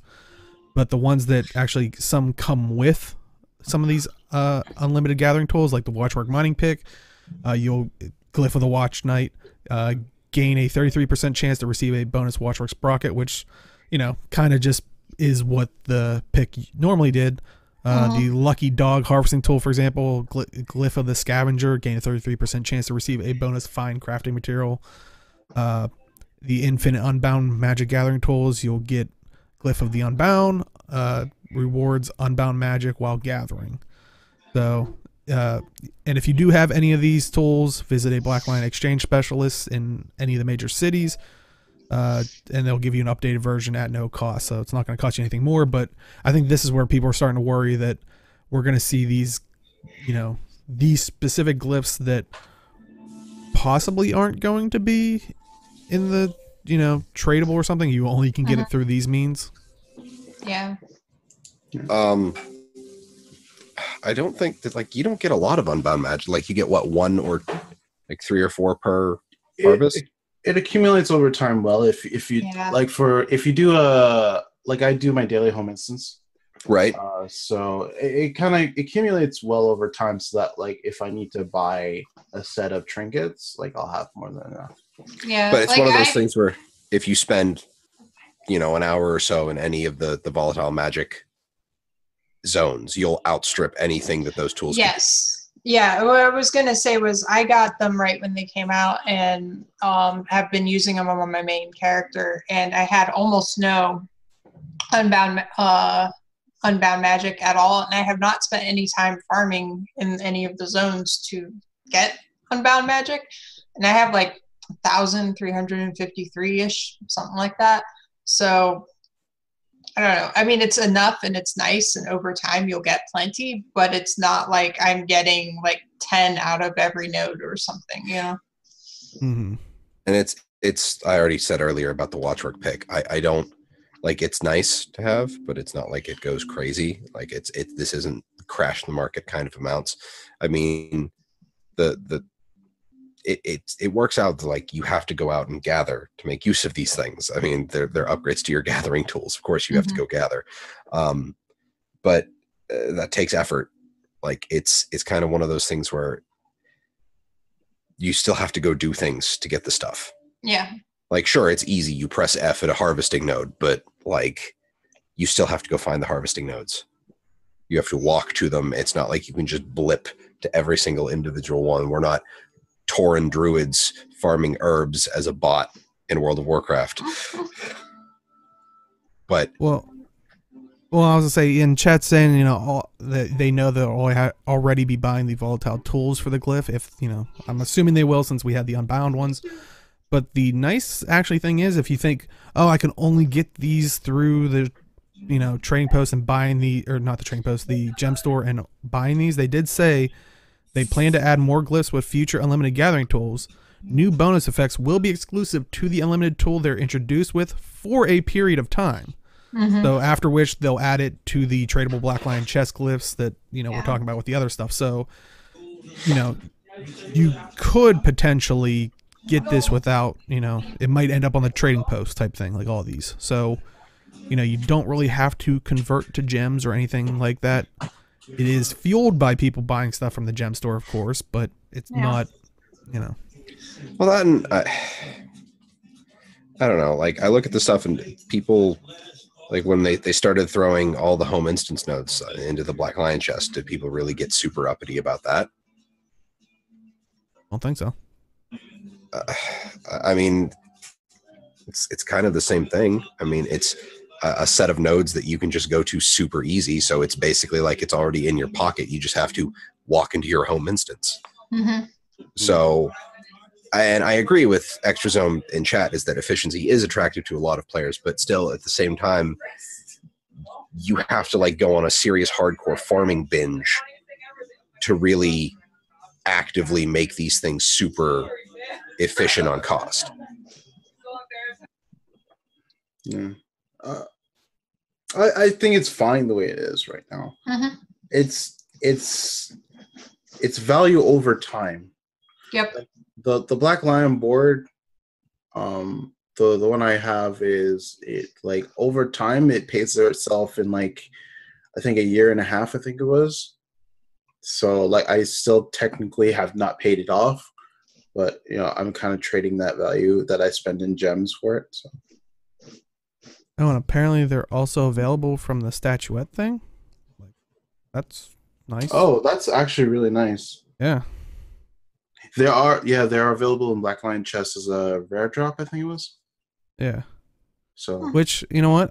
If they're actually in the statuette vendor, this is the exact thing I was hoping with from like I said, with ESO's crown crate thing. It's like basically the contents of the chest are on this vendor. So it's like, granted, I'd like to see more than a 1-for-1 statuette drop thing, because depending on ESO's thing, it basically salvages the extra thing or the thing you don't want for an X amount, like a percentage of what the thing would cost in their currency.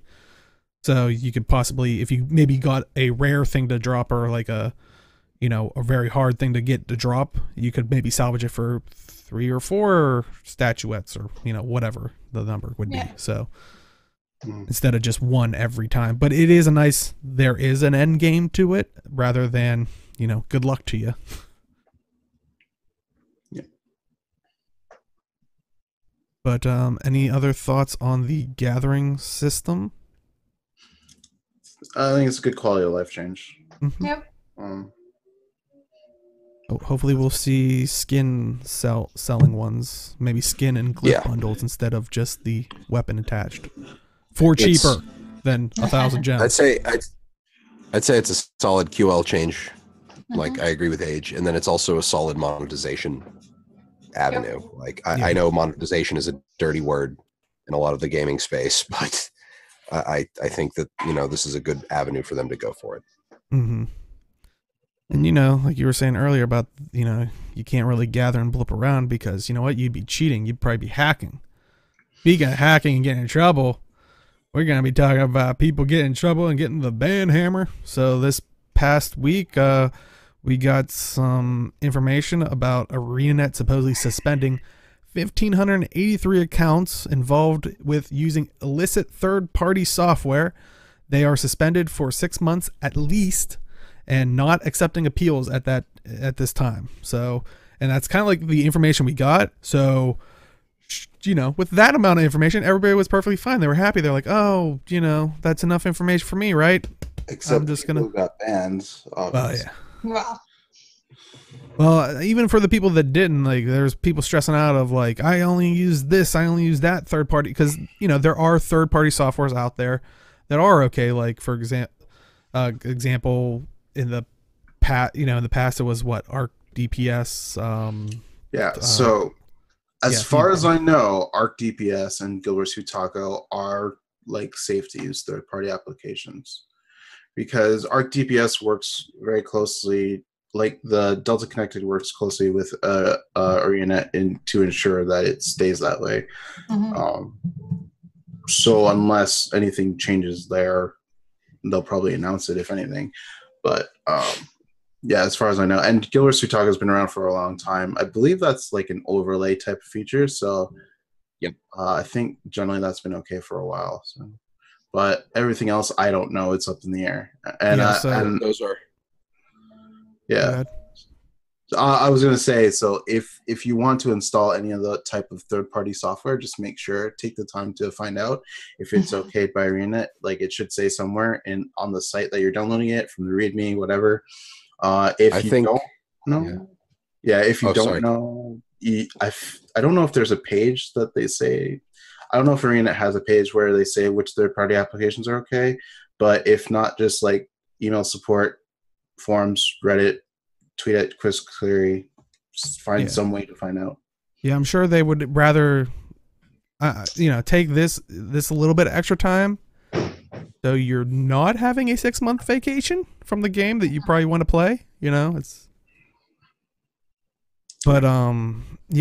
when it first went up, a lot of people were like saying, I only use Arc DPS, or I only use GW2 Taco. I only use one of these or something. I got banned. Like, it must. Like, these were okay. What happened? Like, and I'm not discrediting what they're saying. I don't know either way. Like, that could be, and they could have been marked as a false positive. I don't know. I wasn't there. I don't see the information. Part of the thing too is for them not to be accepting bans, that has to mean that they are pretty darn sure about it. Yeah. Because in general, they do accept appeals on bans because false positives happen. It can be, it happens. So Gary, sorry, Arlie.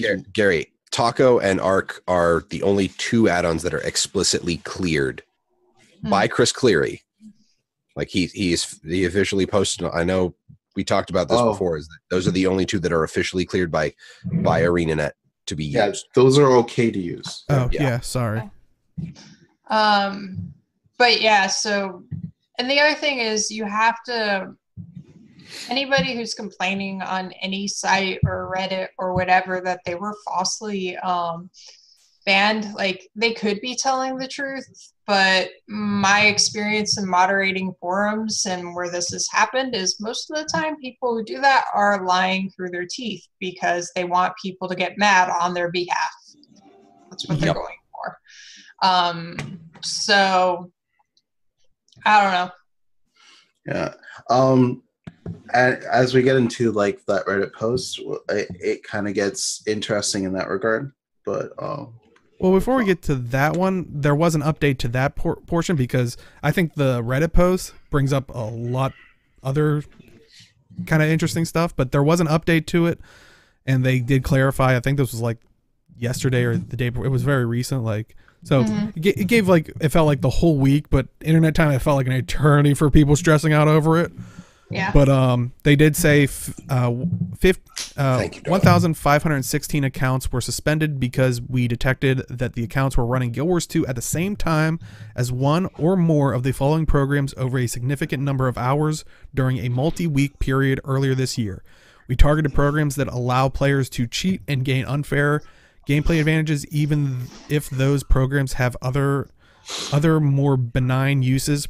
Programs that were detected were Cheat Engine, Nabster, GW2MHREXE, UNF, and MMO Minion. So, you know, that's nothing to do with, like we said, the previous one, so you should be okay. The remaining 67 accounts also received suspension for a period of 6 months because they were directly associated to one of the 1,516 accounts and also had one or more previous suspensions related to botting or hacking. Those suspensions will be reversed. So, and they did say any program not listed above that was also in use by an account which was suspended is coincidental and had no bearing in our decision to suspend the account.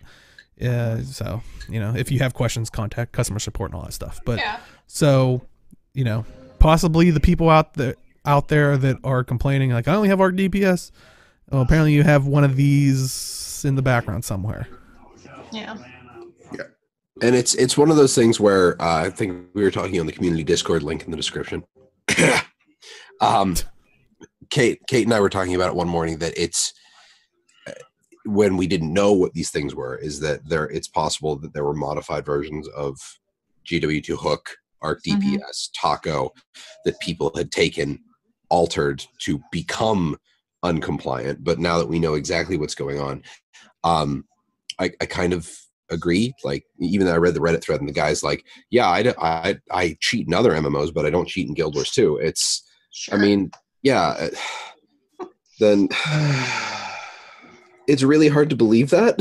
I mean, I want to believe the best in people, but at the same time, but that, and like people are saying that, you know, if this is the only thing you're using to ban me, it's like, no, they're not using a single data point to ban you. No one has ever used a single data point to ban you, ever.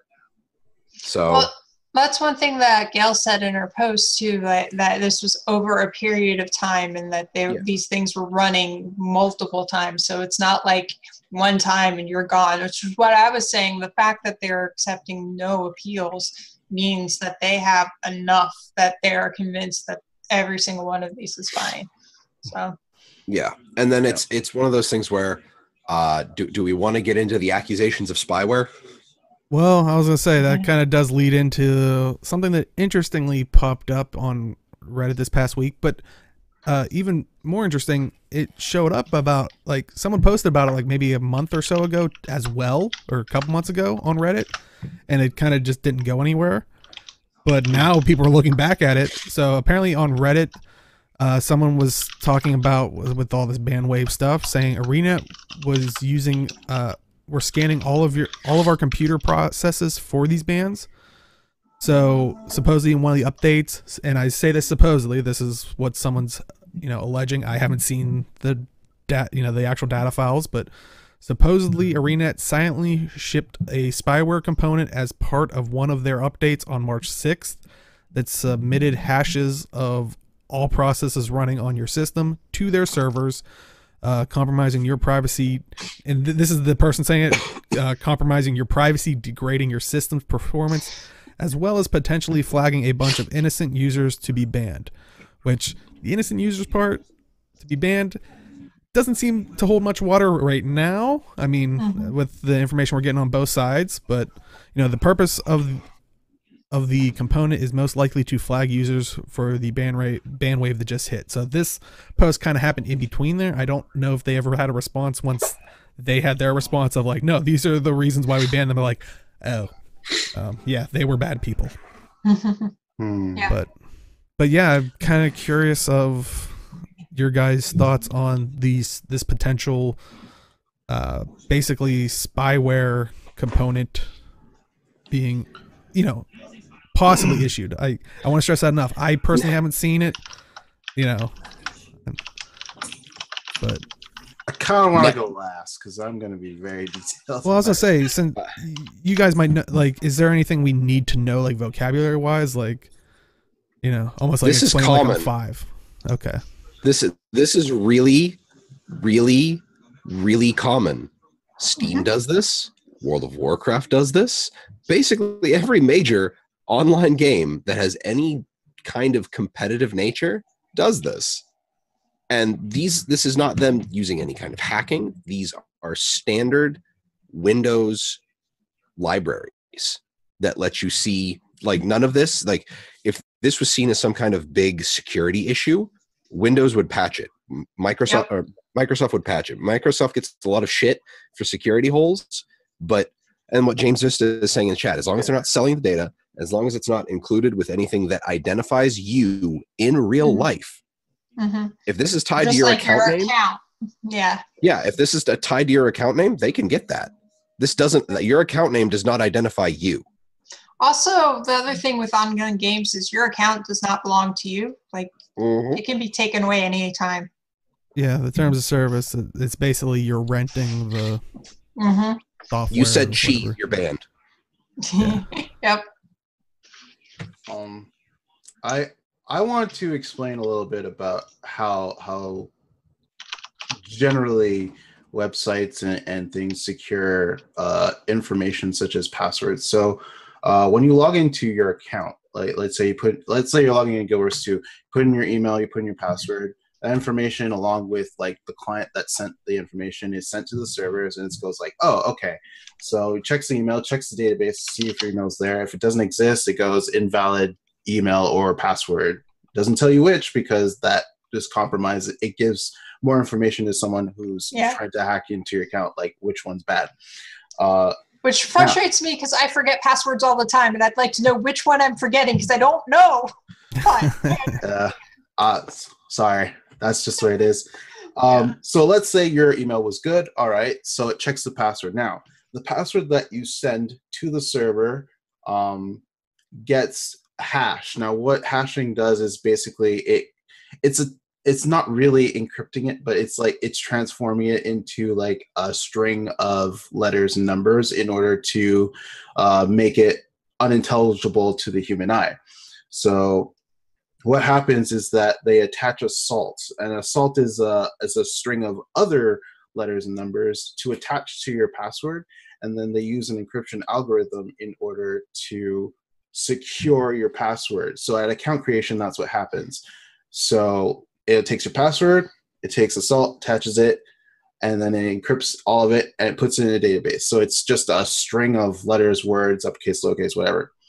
Now, when you log into your account, the same method using the salt that's saved for your account is applied to the password that you sent in, and then it encrypts it, and then it compares the encrypted password that you tried to log in with the encrypted one in their database. If it matches, that means your password match, you get to log in. If not, it sends back the invalidation. So in terms of this person, the reason I'm giving this example is because the person in this thread said they're MD5 hashing the processes and sending it to the server, which is not secure because you can transform it back. And this is true if it's just like the MD5 hash function, but if they're using a salt, it's generally a one-way ticket. So like you can't transform it back. Hopefully that was clear enough for people. So, because I think that's important to note, because with GDPR coming up, which is basically people in Europe can have the right to understand how their information is being privately stored. They're allowed to go like, hey, I would like to know how you're storing this, and send it to a company. And if companies store your data like that, they have to tell you how. So from my understanding, if they're MD5 hashing if they're MD5 hashing those processes and sending it to the server, they're going to hash it again with the salt on the server, because you don't do it on the client side, because you don't give the salt to the client. That's just dumb. But anyway. That's the private key. That's just dumb. Well, that'd be like them basically handing you the key to all of their encryption. Oh no, I completely understand, but I just like the phrasing. Yeah, but he also goes into some detail about like their line for sending data is insecure and things like. I don't know any about that, but I just know that because in my company I'm actually working to include GDPR, because we do store people's information. I thought that was like an interesting tidbit to bring up, just because if people are a little worried about that. So there you go. But again, none of this stuff includes personally identifying information. Yeah. Yeah, and that's why when I was trying to read through it, I was stressing. I'm like, this is what the person's saying. It's not what actually is potentially happening. Yeah, I've worked with 2 companies so far. At the moment, my company is dealing with passing bank account, social security, and credit card numbers. With my current company, I worked with a previous company that had to be OSHA, HIPAA compliant, which is healthcare privacy laws in the US, and keeping all that stuff safe. Nothing that's going on here is illegal. Nothing that's going on here is honestly really all that shady. Like, people are like, oh, they're doing it so sneaky, and it's like literally every game does this. Mm-hmm. Just because they don't tell you about it. And honestly, it's weird that Guild Wars 2 put this in and then took it out. Mm-hmm. It's weird that it's not just there all the time. Yeah. Yeah. I also want to talk about degrading your system's performance. I honestly couldn't tell. I've been having issues with my client, but that's been for months. So I honestly couldn't tell. So like, might be time to just reinstall your entire system. Probably. But I think and actually the last thing I'll say is that you kind of agree to let your RAM, your hard drive, your storage media, your CPU processes to be analyzed. If you go to the user agreement section, I think it's 7A or 7B. I think it's I'm looking right now. It's 7D. It'll say something in caps that'll say like, yeah, you're submitting to CPU processes, RAM, storage devices, I think even like hardware like peripherals, in order to determine if you're botting or there was something else. It was like eight sections, 8C and 8E or something. Mm-hmm. But yeah. And it's one of those things where like, well, there are people who are saying that that's not enforceable, and it's like, then you don't get your account because you don't agree to the terms that we set for you to have an account. Yeah. You don't own the account. You license the account. They can revoke your license. Yeah, and I was going to say, I think that's the part that trips people up all the time. They are like, it's my account. I control it. It's my privacy. All the information on my account is private, blah, blah, blah. But it's not at all. Too bad we don't like do teaser like commercials. Like, I'd be like, oh my God, you actually subscribe to Guild Wars 2, because technically that's what you're doing. Like, yeah, by signing that, but it's not really a subscription, but I'd like to use that as clickbait. So I think Mithrin put it right. I think Mithrin put it best. You don't have to worry. No one's going to tell anyone about your Funari lolly tentacle porn. It's fine. It's just, but yeah, if they're encrypting it on servers like I think they are, which I hope they are, because like you should be fine either way. Yeah. Yep. Because you don't go through the process of MD5 hashing on the client sending it to. It doesn't make sense to me. Anyway, that's You don't want to transmit your private key for that. Yeah. Like you don't want to do that. Any encryption is done on server side, basically. Yeah. And then Mike the Gemini brings up a good point. Think about how much Google and Amazon know about you. Oh my God, that's a whole other thing. Yeah. Like if people are getting upset about this, like let me tell you about the Google. Yeah. Oh, that. Like, let me tell you about the government. Like, are you the kidding? Facebook. Yeah. Wait, hold on. Real quick, because it's kind of a fun thing to talk about. So with GDPR, this is You still have that? Oh my God. Oh, man. Let's talk about the government Oh god. and The Google. The government. The government and Google. GUBMINT. Oh Government. man. All right. I was gonna say real quick with GDPR, that's a thing that's being effective May 25th, I think it was. So like companies that deal with privacy and data have to be able to answer these questions for Europeans, and to submit records of their data if they request for it. So Yep.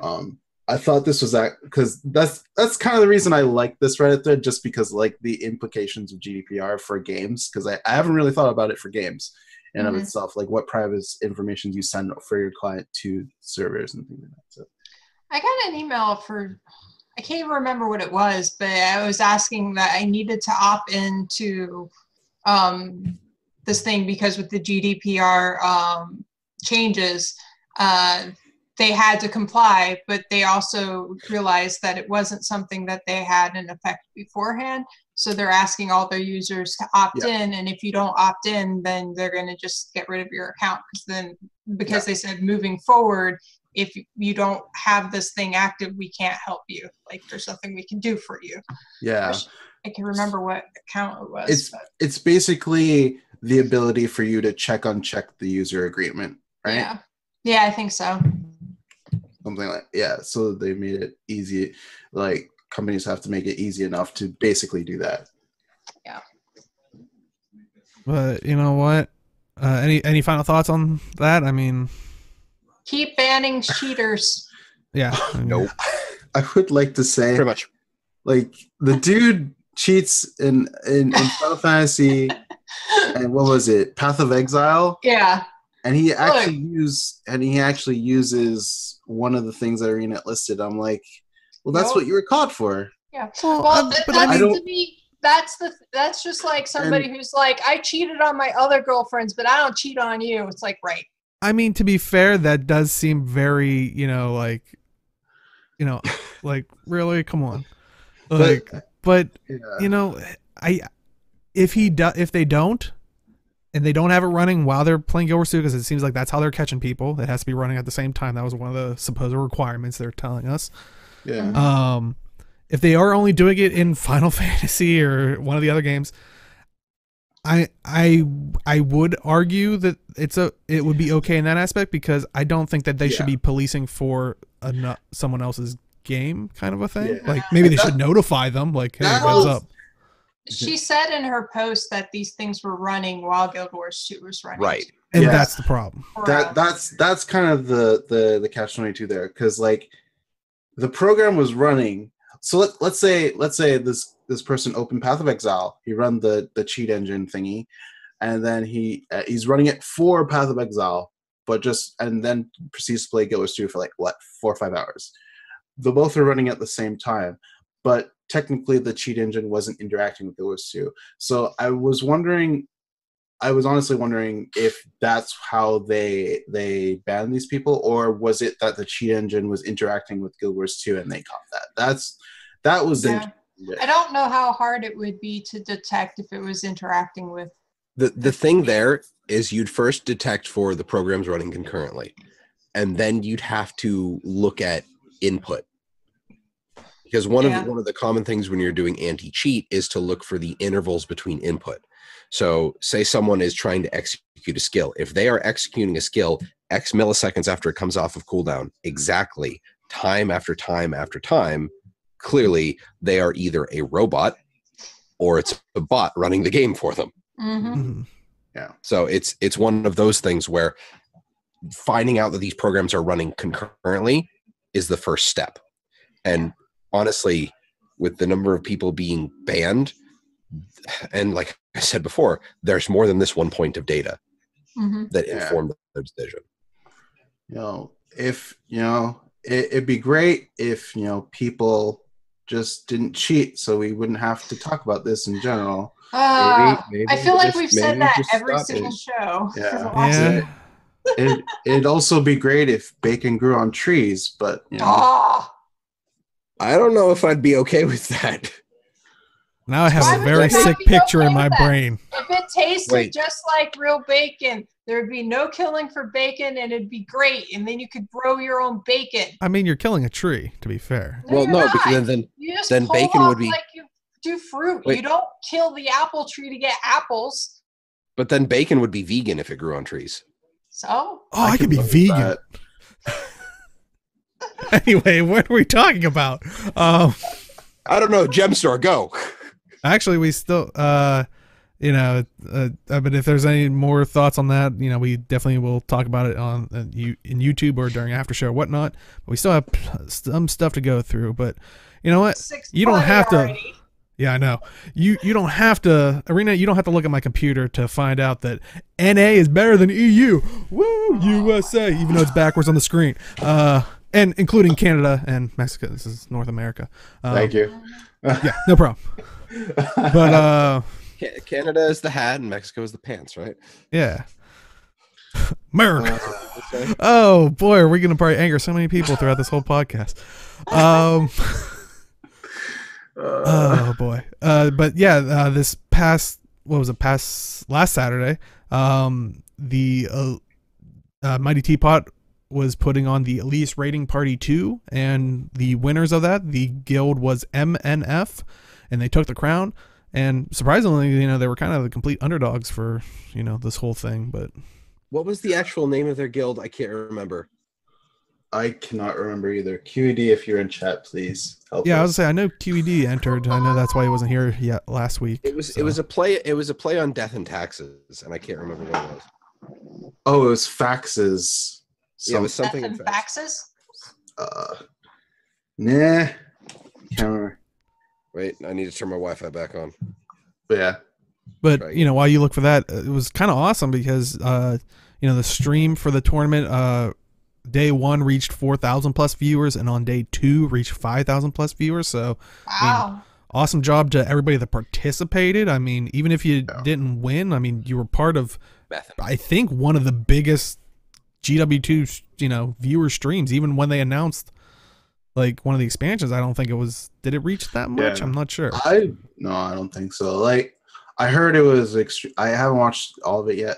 I heard it was extremely high quality. The casting was good. Things went a little awry there in the tournament, but T-Ball handled it properly. It was a well put together tournament, and I commend T-Ball and everyone who was. In chat is saying the guild name was Meth and Faxes. So Meth and Faxes. Awesome. I thought it was Meth and Faxes, but I didn't want to sound bad. So the meth bit, but and this is another thing. QD actually brings it up, despite not being brought up by Irina at all. I remember in a Reddit post, I think it was Ben P who was talking about, hey, congratulations, this was a really well put together tournament. It's like, yeah, I'm not in charge of actually bringing up these types of things. It's really up to the raid team. So I was actually pretty interested. So in why I feel like ArenaNet needs to do a little bit of a better job in promoting these types of things because, it's actually good publicity for your game. Yeah. I know it's called Elitist Raid Party, but, it's generally just seeing who's the best speedrunning guild. That was a joke as far as I can. It's a joke, obviously, but... I mean, if it's reaching 4,000, 5,000 viewers, without ArenaNet's kind of pushed towards it, I like it. Probably would have. I can only imagine it would have been better. Yeah. And I know that there was a post recently for the Unity Gaming organization tournament that's coming out to tomorrow. Mhm. So maybe they are going to start doing that and promoting big events that partners are doing, and that would be a really cool thing. Yep. So it's one of those things where it feels like they need kind of more of a cross discipline. It feels like their groups are a little too isolated. Yeah. Within ArenaNet. I don't know if ArenaNet particularly has a person who does this, but most MMOs have a person who manages the relationship between their influencers and partners and all of that, because most of them do that. And if they don't have a person who does that, you really need a person who does that, because if you have somebody focusing on that and leveraging the great things that these people are doing, because a lot of them are community building on their own, you can really, like, it ends up being a great marketing hook in without it being marketing, so yeah. And as much as them possibly not liking the phrase elitist being tied to it, which this is just conjecture on my part, is I think when they released the idea of raids, is they said that they're okay with it being targeted at a small group of players, which I mean technically would put them at a more technical definition of elite. Yeah, that's what's the curious thing, because Chad was talking about, maybe they were trying to be more PC about it, which it's like, I can understand, because elitist kind of brings a connotation to it, and if they're trying to market it, someone from the outside that sees that, they instantly get a certain thought. But if you think about, like, I think what you're saying is, they didn't mind it catering to a smaller audience. They refer to it as the challenging content, like. They originally were saying how it's like, we don't expect people to pug this, like it's supposed to be designated groups, and it's so I don't know, it seems like a lot of stuff that they originally were pushing for it kind of fits the elitist bill of like for people who know Teapot, like obviously like the name is kind of a meme in and of itself, like it's just a joke, but for someone who doesn't play Guild Wars 2, right? If the elitist raid party, it's it's that connotation of the flashbacks of bad WoW raids and things like that, so and that's what I was like trying to say, because like Wispy Gem's saying, and I think that's what you guys were saying at the beginning, was elitist is kind of like a joke to Teapot. It's like, yeah, that's great that we know that. Probably some GWD players that just play Guild Wars 2 and don't do forums or watch the podcasts, they won't even know it. But someone that doesn't even play the game or hasn't played for a while definitely won't know that. So you're possibly trying to market to them, I would imagine. So that's the only reason why I could see them being iffy on the elitist, even though a lot of people that know Teapot, watch his streams and all that stuff, know it more as a joking thing. But so before we continue on this, I want to address the whole thing about talking about the marketing team. And Age, what were you saying, that something was the decision of the raid team? Like for in decision of promoting it, the raid team would have been like the most ideal people. Okay, so just to address the stuff about the marketing team, I have my complaints with some of the marketing stuff, and I know people seem to be kind of meh on the Twitter feed from Guild Wars 2, posting just pictures of the Griffin all weekend, which, to be honest, I found really fun because I was at PAX, so there's that. My picture was the only one that mattered, to be honest. I'm gonna go with my wife's picture that she photoshopped of our friend. Oh, that was good too. Yeah. So I don't know if they actually retweeted that from the main account, but sorry. Well, the title card from last week. I understand. I'm last, and okay, whatever. But Mithrin, I know. But to be brutally honest, I haven't seen mass media marketing from ArenaNet since the launch of Guild Wars 2, and I don't even remember seeing all that much. Yeah. I learned about Guild Wars 2 because my friend was a hardcore Guild Wars 1 player, and he's like, you have to play this game. And that's why I bought Guild Wars 2. So this is the same problem that happened with Heart of Thorns when they were trying to figure out what an expansion meant to their game. So they're trying to not do the exact same thing that all of the other companies do in marketing. They're trying to figure out what marketing means to their game. And that's why I also said that, you know, they kind of need somebody who and then Arlie kind of got the better vocalization of it, is they need someone who maintains contacts with the influencers in the community so that they can be the person who can say, okay, yes, we need to promote this because this is good. With all of the separate teams feeling as segregated as they are, at least that's what I feel is the face that they're putting on. They need someone to kind of hold the strings for social media other than just Ruby, because more often than not, it's her name that I see tagged on the Guild Wars 2 tweets. Yeah. So that's kind of my whole thought on that, is that, yeah, their marketing seems like it's kind of disjointed, but I also think it's because their departments are a little disjointed. And I can see that because that's how my company works, is the subdivisions of my company are basically tiny businesses by and of themselves. So if that's how things are kind of working at ArenaNet, I can understand the disconnect that might be happening. Yeah, well, also, like, if I'm not being a partner, I don't know directly, but if there isn't a person who's your main contact for dealing with content creators and influencers, and that's their main focus, then it makes it harder for people who are going to do big things to know who to reach out to get attention for your thing, to even say, hey, we're doing this thing. Is this something you guys would be interested in helping us promote or something, or being involved in some way? So that's one of the things that, like, which makes me wonder, because, like, if there is a person that's their focus and that's their job and they don't have other things on their plate, then it should have been an easy thing for, I think you guys were saying it was Mighty Teapot who arranged the whole thing, for him to, like, reach out to that person and be like, hey, we're doing this thing. Do you want to hang out? Do you want to do something? You want to team up? You know, something.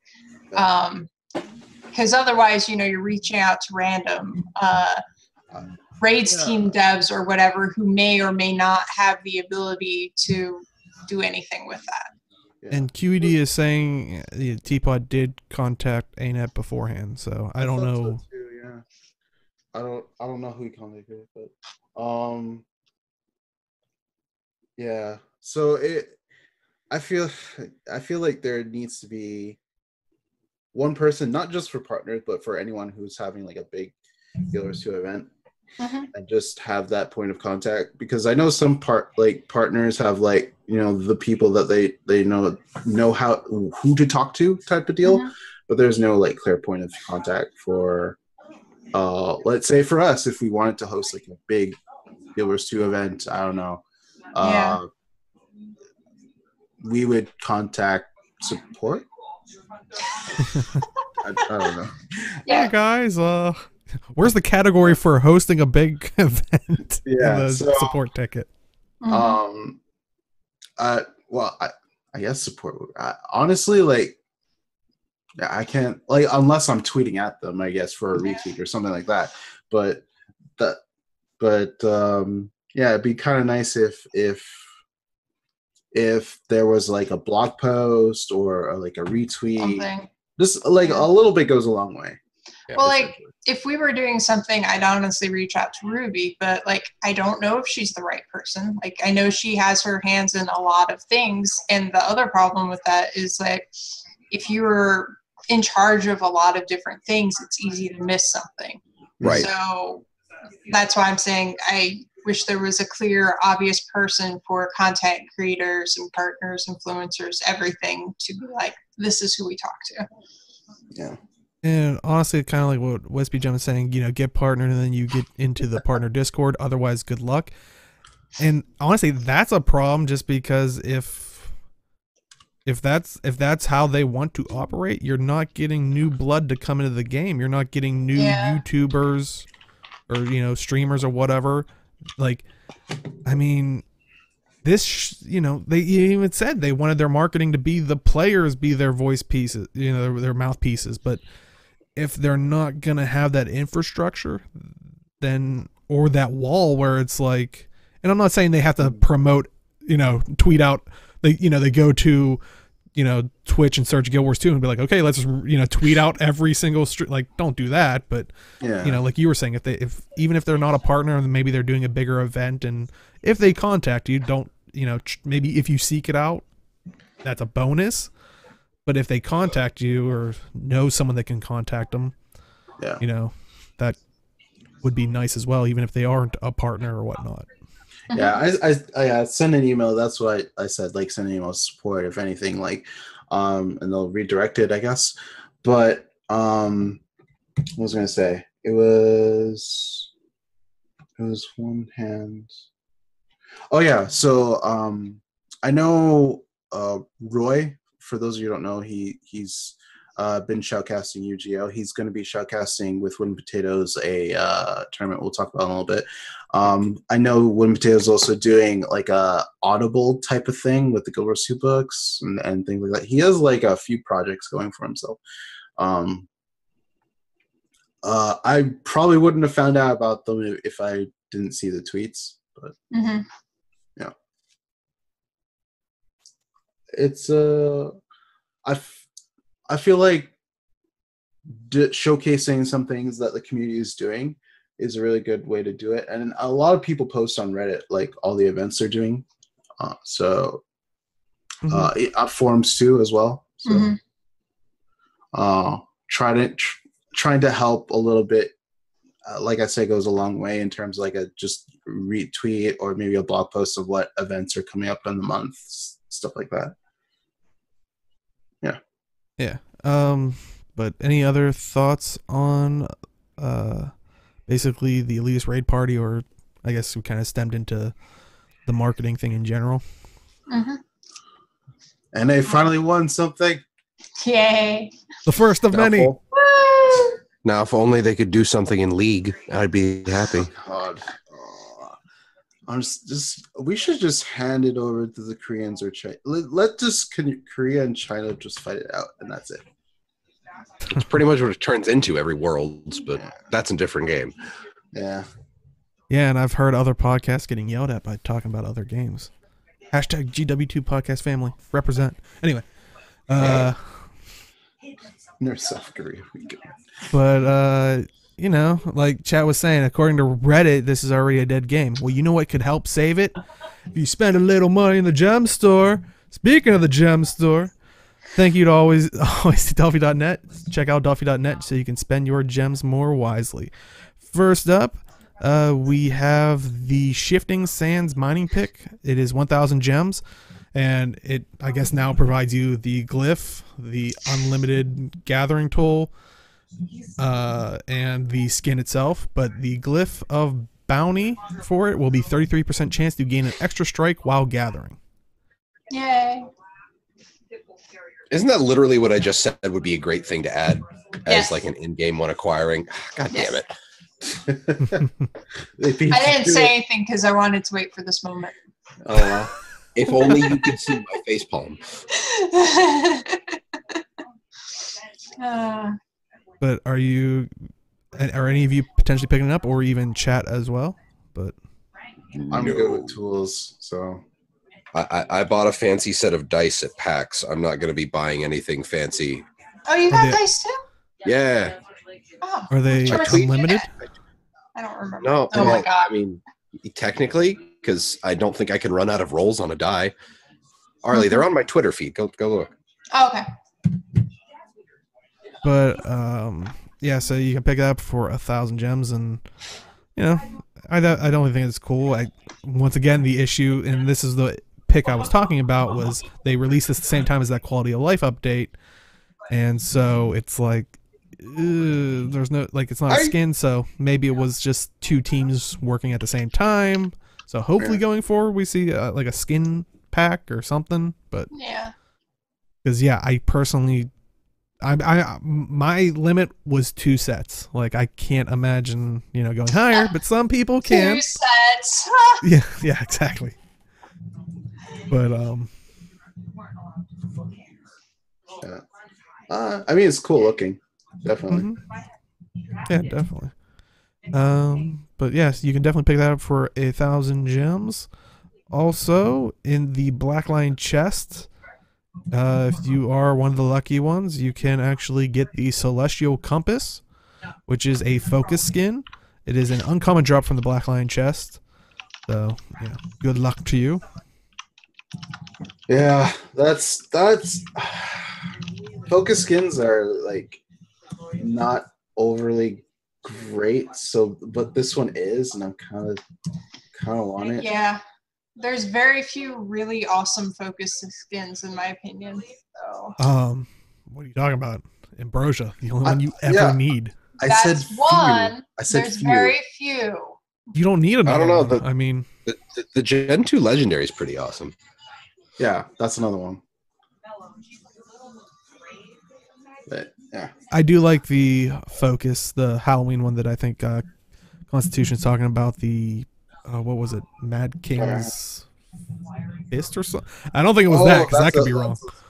But yeah, it's basically just engulfs your left hand in a fireball.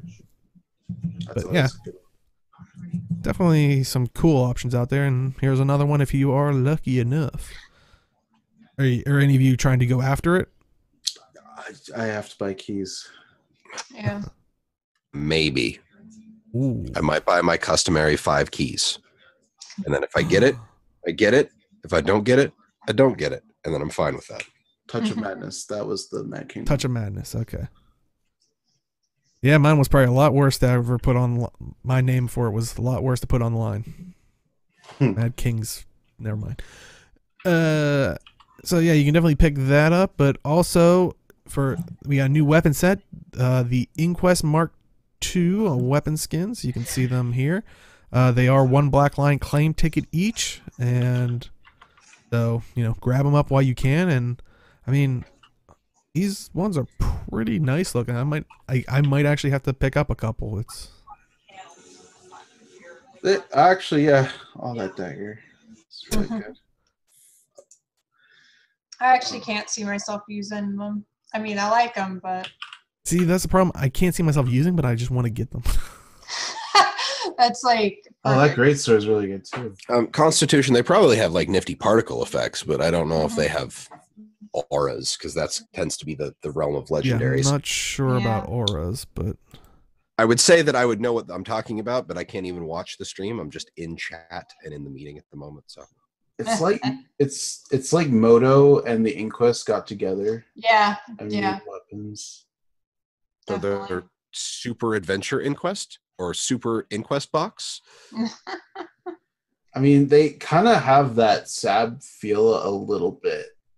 Yeah. Just a little bit. Just enough. Well, like it's the light hologrammy thing right again. back. Yeah. Because I don't get the Inquest feel from them, right? Except for that shield, though. Well, it is like the Mark II, which I think is kind of a nod to the most recent Living Story thing of that like very pristine looking, like smoother golem that you have to fight. Mm-hmm. Yeah. So I think it's supposed to be that. I like the one-handed sword that you're seeing like right now. Like that was pretty cool looking. The shield I like, but I have Flameseeker Prophecy, so it's like, like. Oh man. Yeah. That is an awesome sword, but my problem is I would never use that over the Mist one that I have. So. Yeah. I'll be buying. I might buy a few of these off the trading post. Yeah. Because I do. Yeah, they are tradable, so you can get them through the trading post as well. So definitely an option. But yeah, I think these ones are really nice if that color scheme works with your character. But man. Yeah. Oh, poor Warhorns. It's a good set. I mean, to be fair, it's kind of a lot of the offhands. Like all of the offhands that are just offhands tend to suffer, other than shields, Yeah, Like because Shield's Shield not- is basically a canvas. Like it's like they have have fun. They have, yeah, they have a lot of design. They have a lot of design space with shields, but focuses, warhorns, and torches are just, nah. Yeah.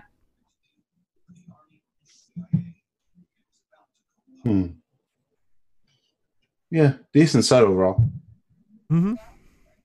Oh, chat saying they got the shield, sword, focus, and they would love the pistol. So, yeah, they are pretty cool looking. One of the sets that came out at one ticket that I would generally probably get because I would have got the Abaddon ones, but sure how to make through tickets. Mm-hmm. Yeah. But yeah, so definitely grab those while you can before they bump them up to 3 or 7 tickets, and you're gonna be paying a lot more. But also leaving soon, which this brings up an interesting question. Leaving soon is the mount adoption license, which it's the first version, not the ones we just recently got, which were the Istani mount adoption license, I believe it was called. But these are just the original ones, Runner Mount Gate, remember that day? Yeah. So how many are in there? Like, I forget how many 30. now. 30? Okay, I was gonna say 40, Yeah. but Gen 1. yeah, so unless it's been corrected, but I don't think so. Like, come Tuesday, when it was Tuesday, it said there were 7 days left. So Yeah, yesterday there was 4 days, so today yeah, there's 3. it's not a dream, everybody. They are apparently going away, which opens up that question of like, I'm really sad about this. Yes, This is dumb. I actually saw. Yeah, I saw some people saying like, "Oh, I was gonna chip away at them, like gather up gold like throughout the," and that was a lot of people's defenses on like, "Oh, you don't have to get them all now, right this second." It's like, well, you don't, but you do in the next 7 days. Well, now it's 3 or whatever Tuesday.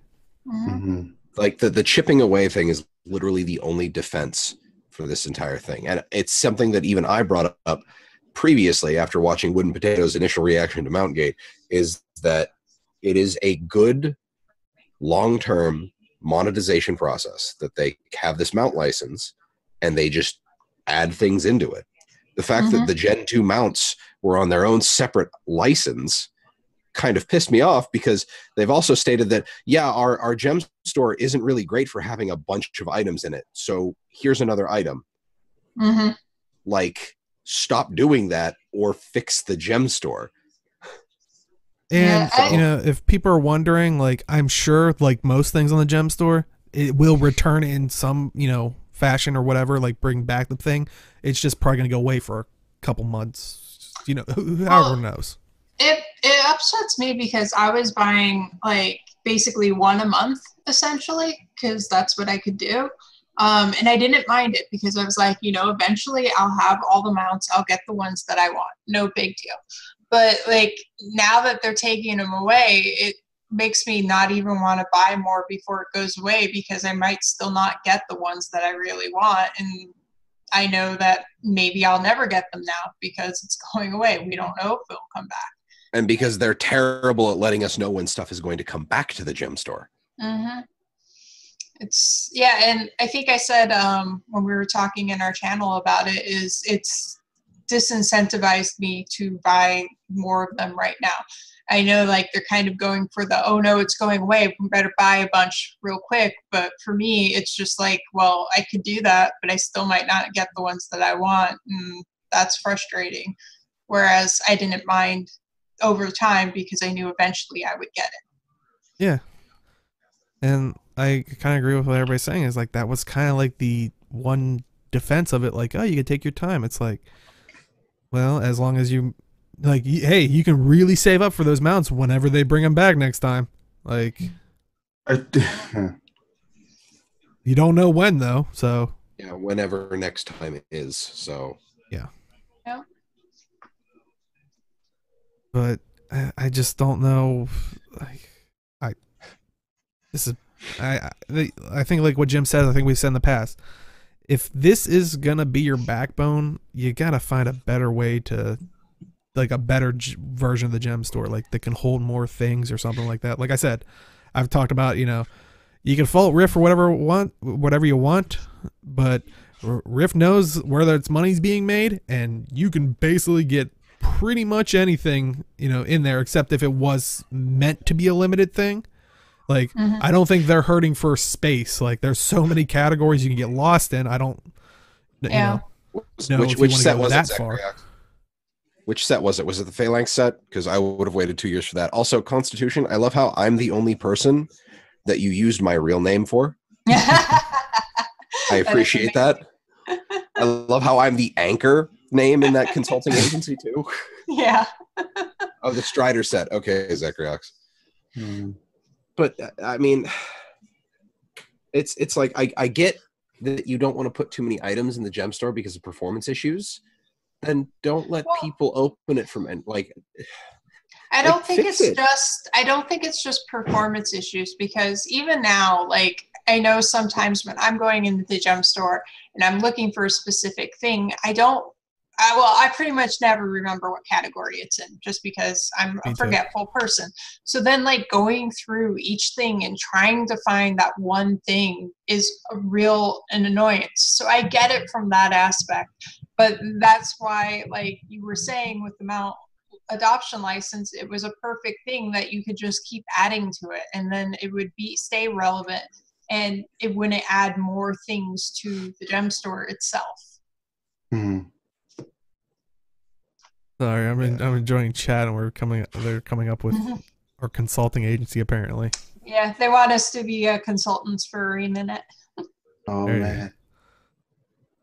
And I think that basically puts it into words, is what Kate is saying for what your emotions are, Arlie. You're being blackmailed into it. Yeah. Well, and I think that's exactly why I don't feel I don't want to buy another one. Like, I had 400 gems laying around, so I bought one, and I was like, whatever. But I was going to buy more gems so I could get more this month. And now I don't want to, because I feel like I'm being strong-armed into it, and I have a very strong, fight back against that kind of thing in my personality. So it's disincentivized for me personally. Yeah, it's like, you don't know if you're going to get that particular amount. You could be spending that money on an 8th set of gathering tools, it's or another Griffin one. Can I tell you how many Griffin skins I've gotten? And again, it didn't bother me, because I was like, I can keep buying them, I'll get what I want eventually, and I'm going to unlock the Griffin eventually. I don't have the Griffin right now, but like, at this point now, I'm frustrated. Like, are you kidding me? Yeah.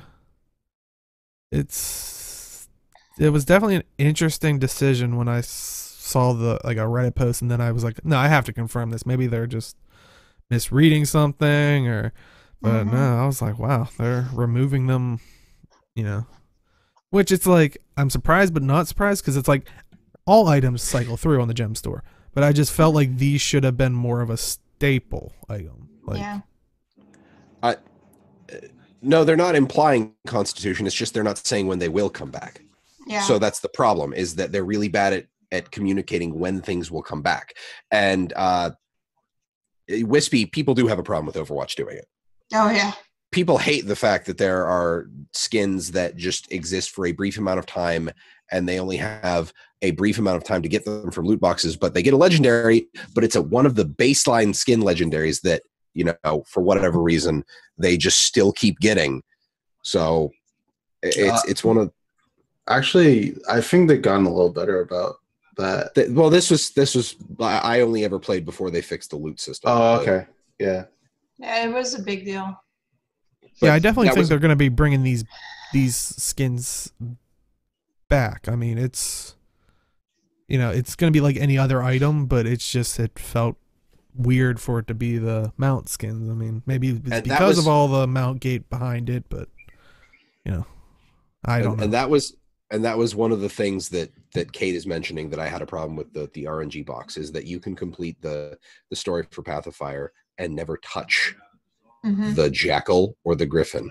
And you can get both of those out of the box if you've never unlocked the mount. Yeah, I'm pretty sure one of my first ones was the Jackal and was followed by the Griffin. And at that time, I did not have a Jackal either. So, But again, you like still I got said, something. yeah, I was going to say at the time it didn't bother me because I was like, hey, next month I'll get another one. Maybe it'll be something I can actually use, you know? Well, next month you can get it from the Istani one.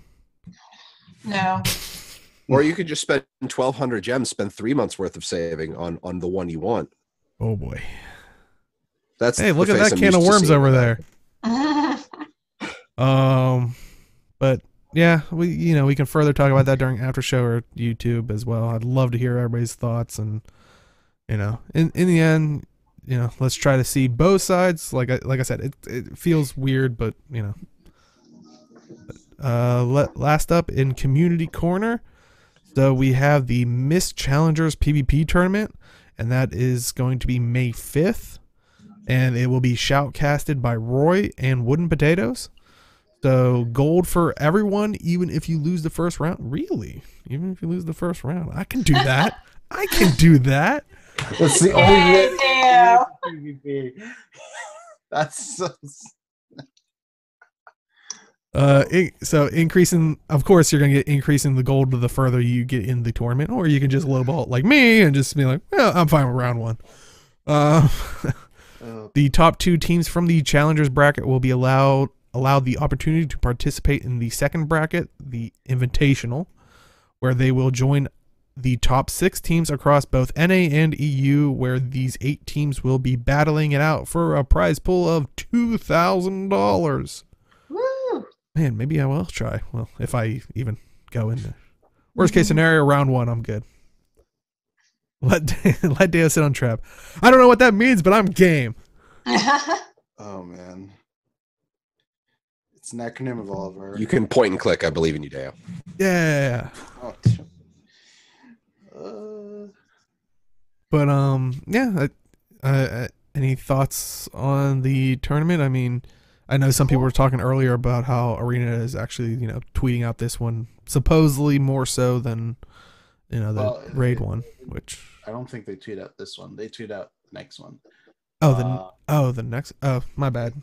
No, I think they actually did a blog post about the Unity Gaming one, but yeah. Anyway, sorry. I thought they actually tweeted about this one, but yeah, it's cool. It's like a second tournament that's not Unity, and more access for PvP players to get competitive. It's fine for me. It's great. Mm-hmm. Maybe they can maybe we'll get almost like Avenger style thing, like the Unity Gaming tournament gets all their players, the Miss Challenger PvP tournament gets all their players, and then a big battle. No, okay. It's an idea. It is an idea. That would require dub alliances. Yeah. Hey, as long as I can get paid by going out in round 1, I'm fine with it. Oh, now we have to. I think that would. Yeah. Good. That would require like an extra 4 hours a day for us to just be able to play the game to practice. As fun as that would be, I don't think I could handle 28-hour days. Practice. Deo, practice. This is all innate skill going on, all right? I don't care how good you are. You have to practice to work with your team, man. You missed lack of in that sentence somewhere. It's not GVG. Even GVG requires some coordination. Okay, guys, let's get through these last ones because. Come on. Okay. Yeah, I'm hungry. All right, sorry. I'm sorry. So next up, the Unity Gaming tournament. So we talked about in the past, the NA one will be tomorrow, April 15th at 11 a.m. Pacific time, and also EU will be April 22nd at 6 a.m. Pacific time, and it will be streamed on twitch.tv/JebroUnity. So, and I mean, we've talked about it a couple times, but there was a post done by ArenaNet as well. But yeah, definitely check it out. My voice is starting to die. But yeah, so any quick thoughts on that? I mean, we've talked about it for the past couple weeks, I think. So the more community events, the better. Yeah. Next up, we have a YouTube video. It's the Interstellar from Interstellar the movie, the song First Step. There, I got to it at the end. But it's from the YouTuber Jaffa's YouTube. So basically this symphony consists of 20 individual instruments, the most instruments ever used in a Guild Wars 2 rendition of a song. So this is played in the game Guild Wars 2. So if you haven't watched any of those types of videos, but awesome. Yeah, it's definitely good rendition. It's the link for people in chat if they want to go listen to it.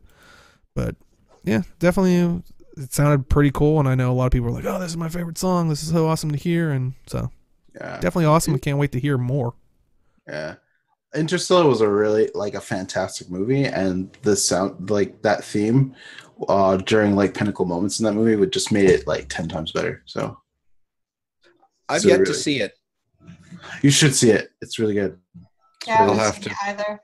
It's watch it. It's fantastic.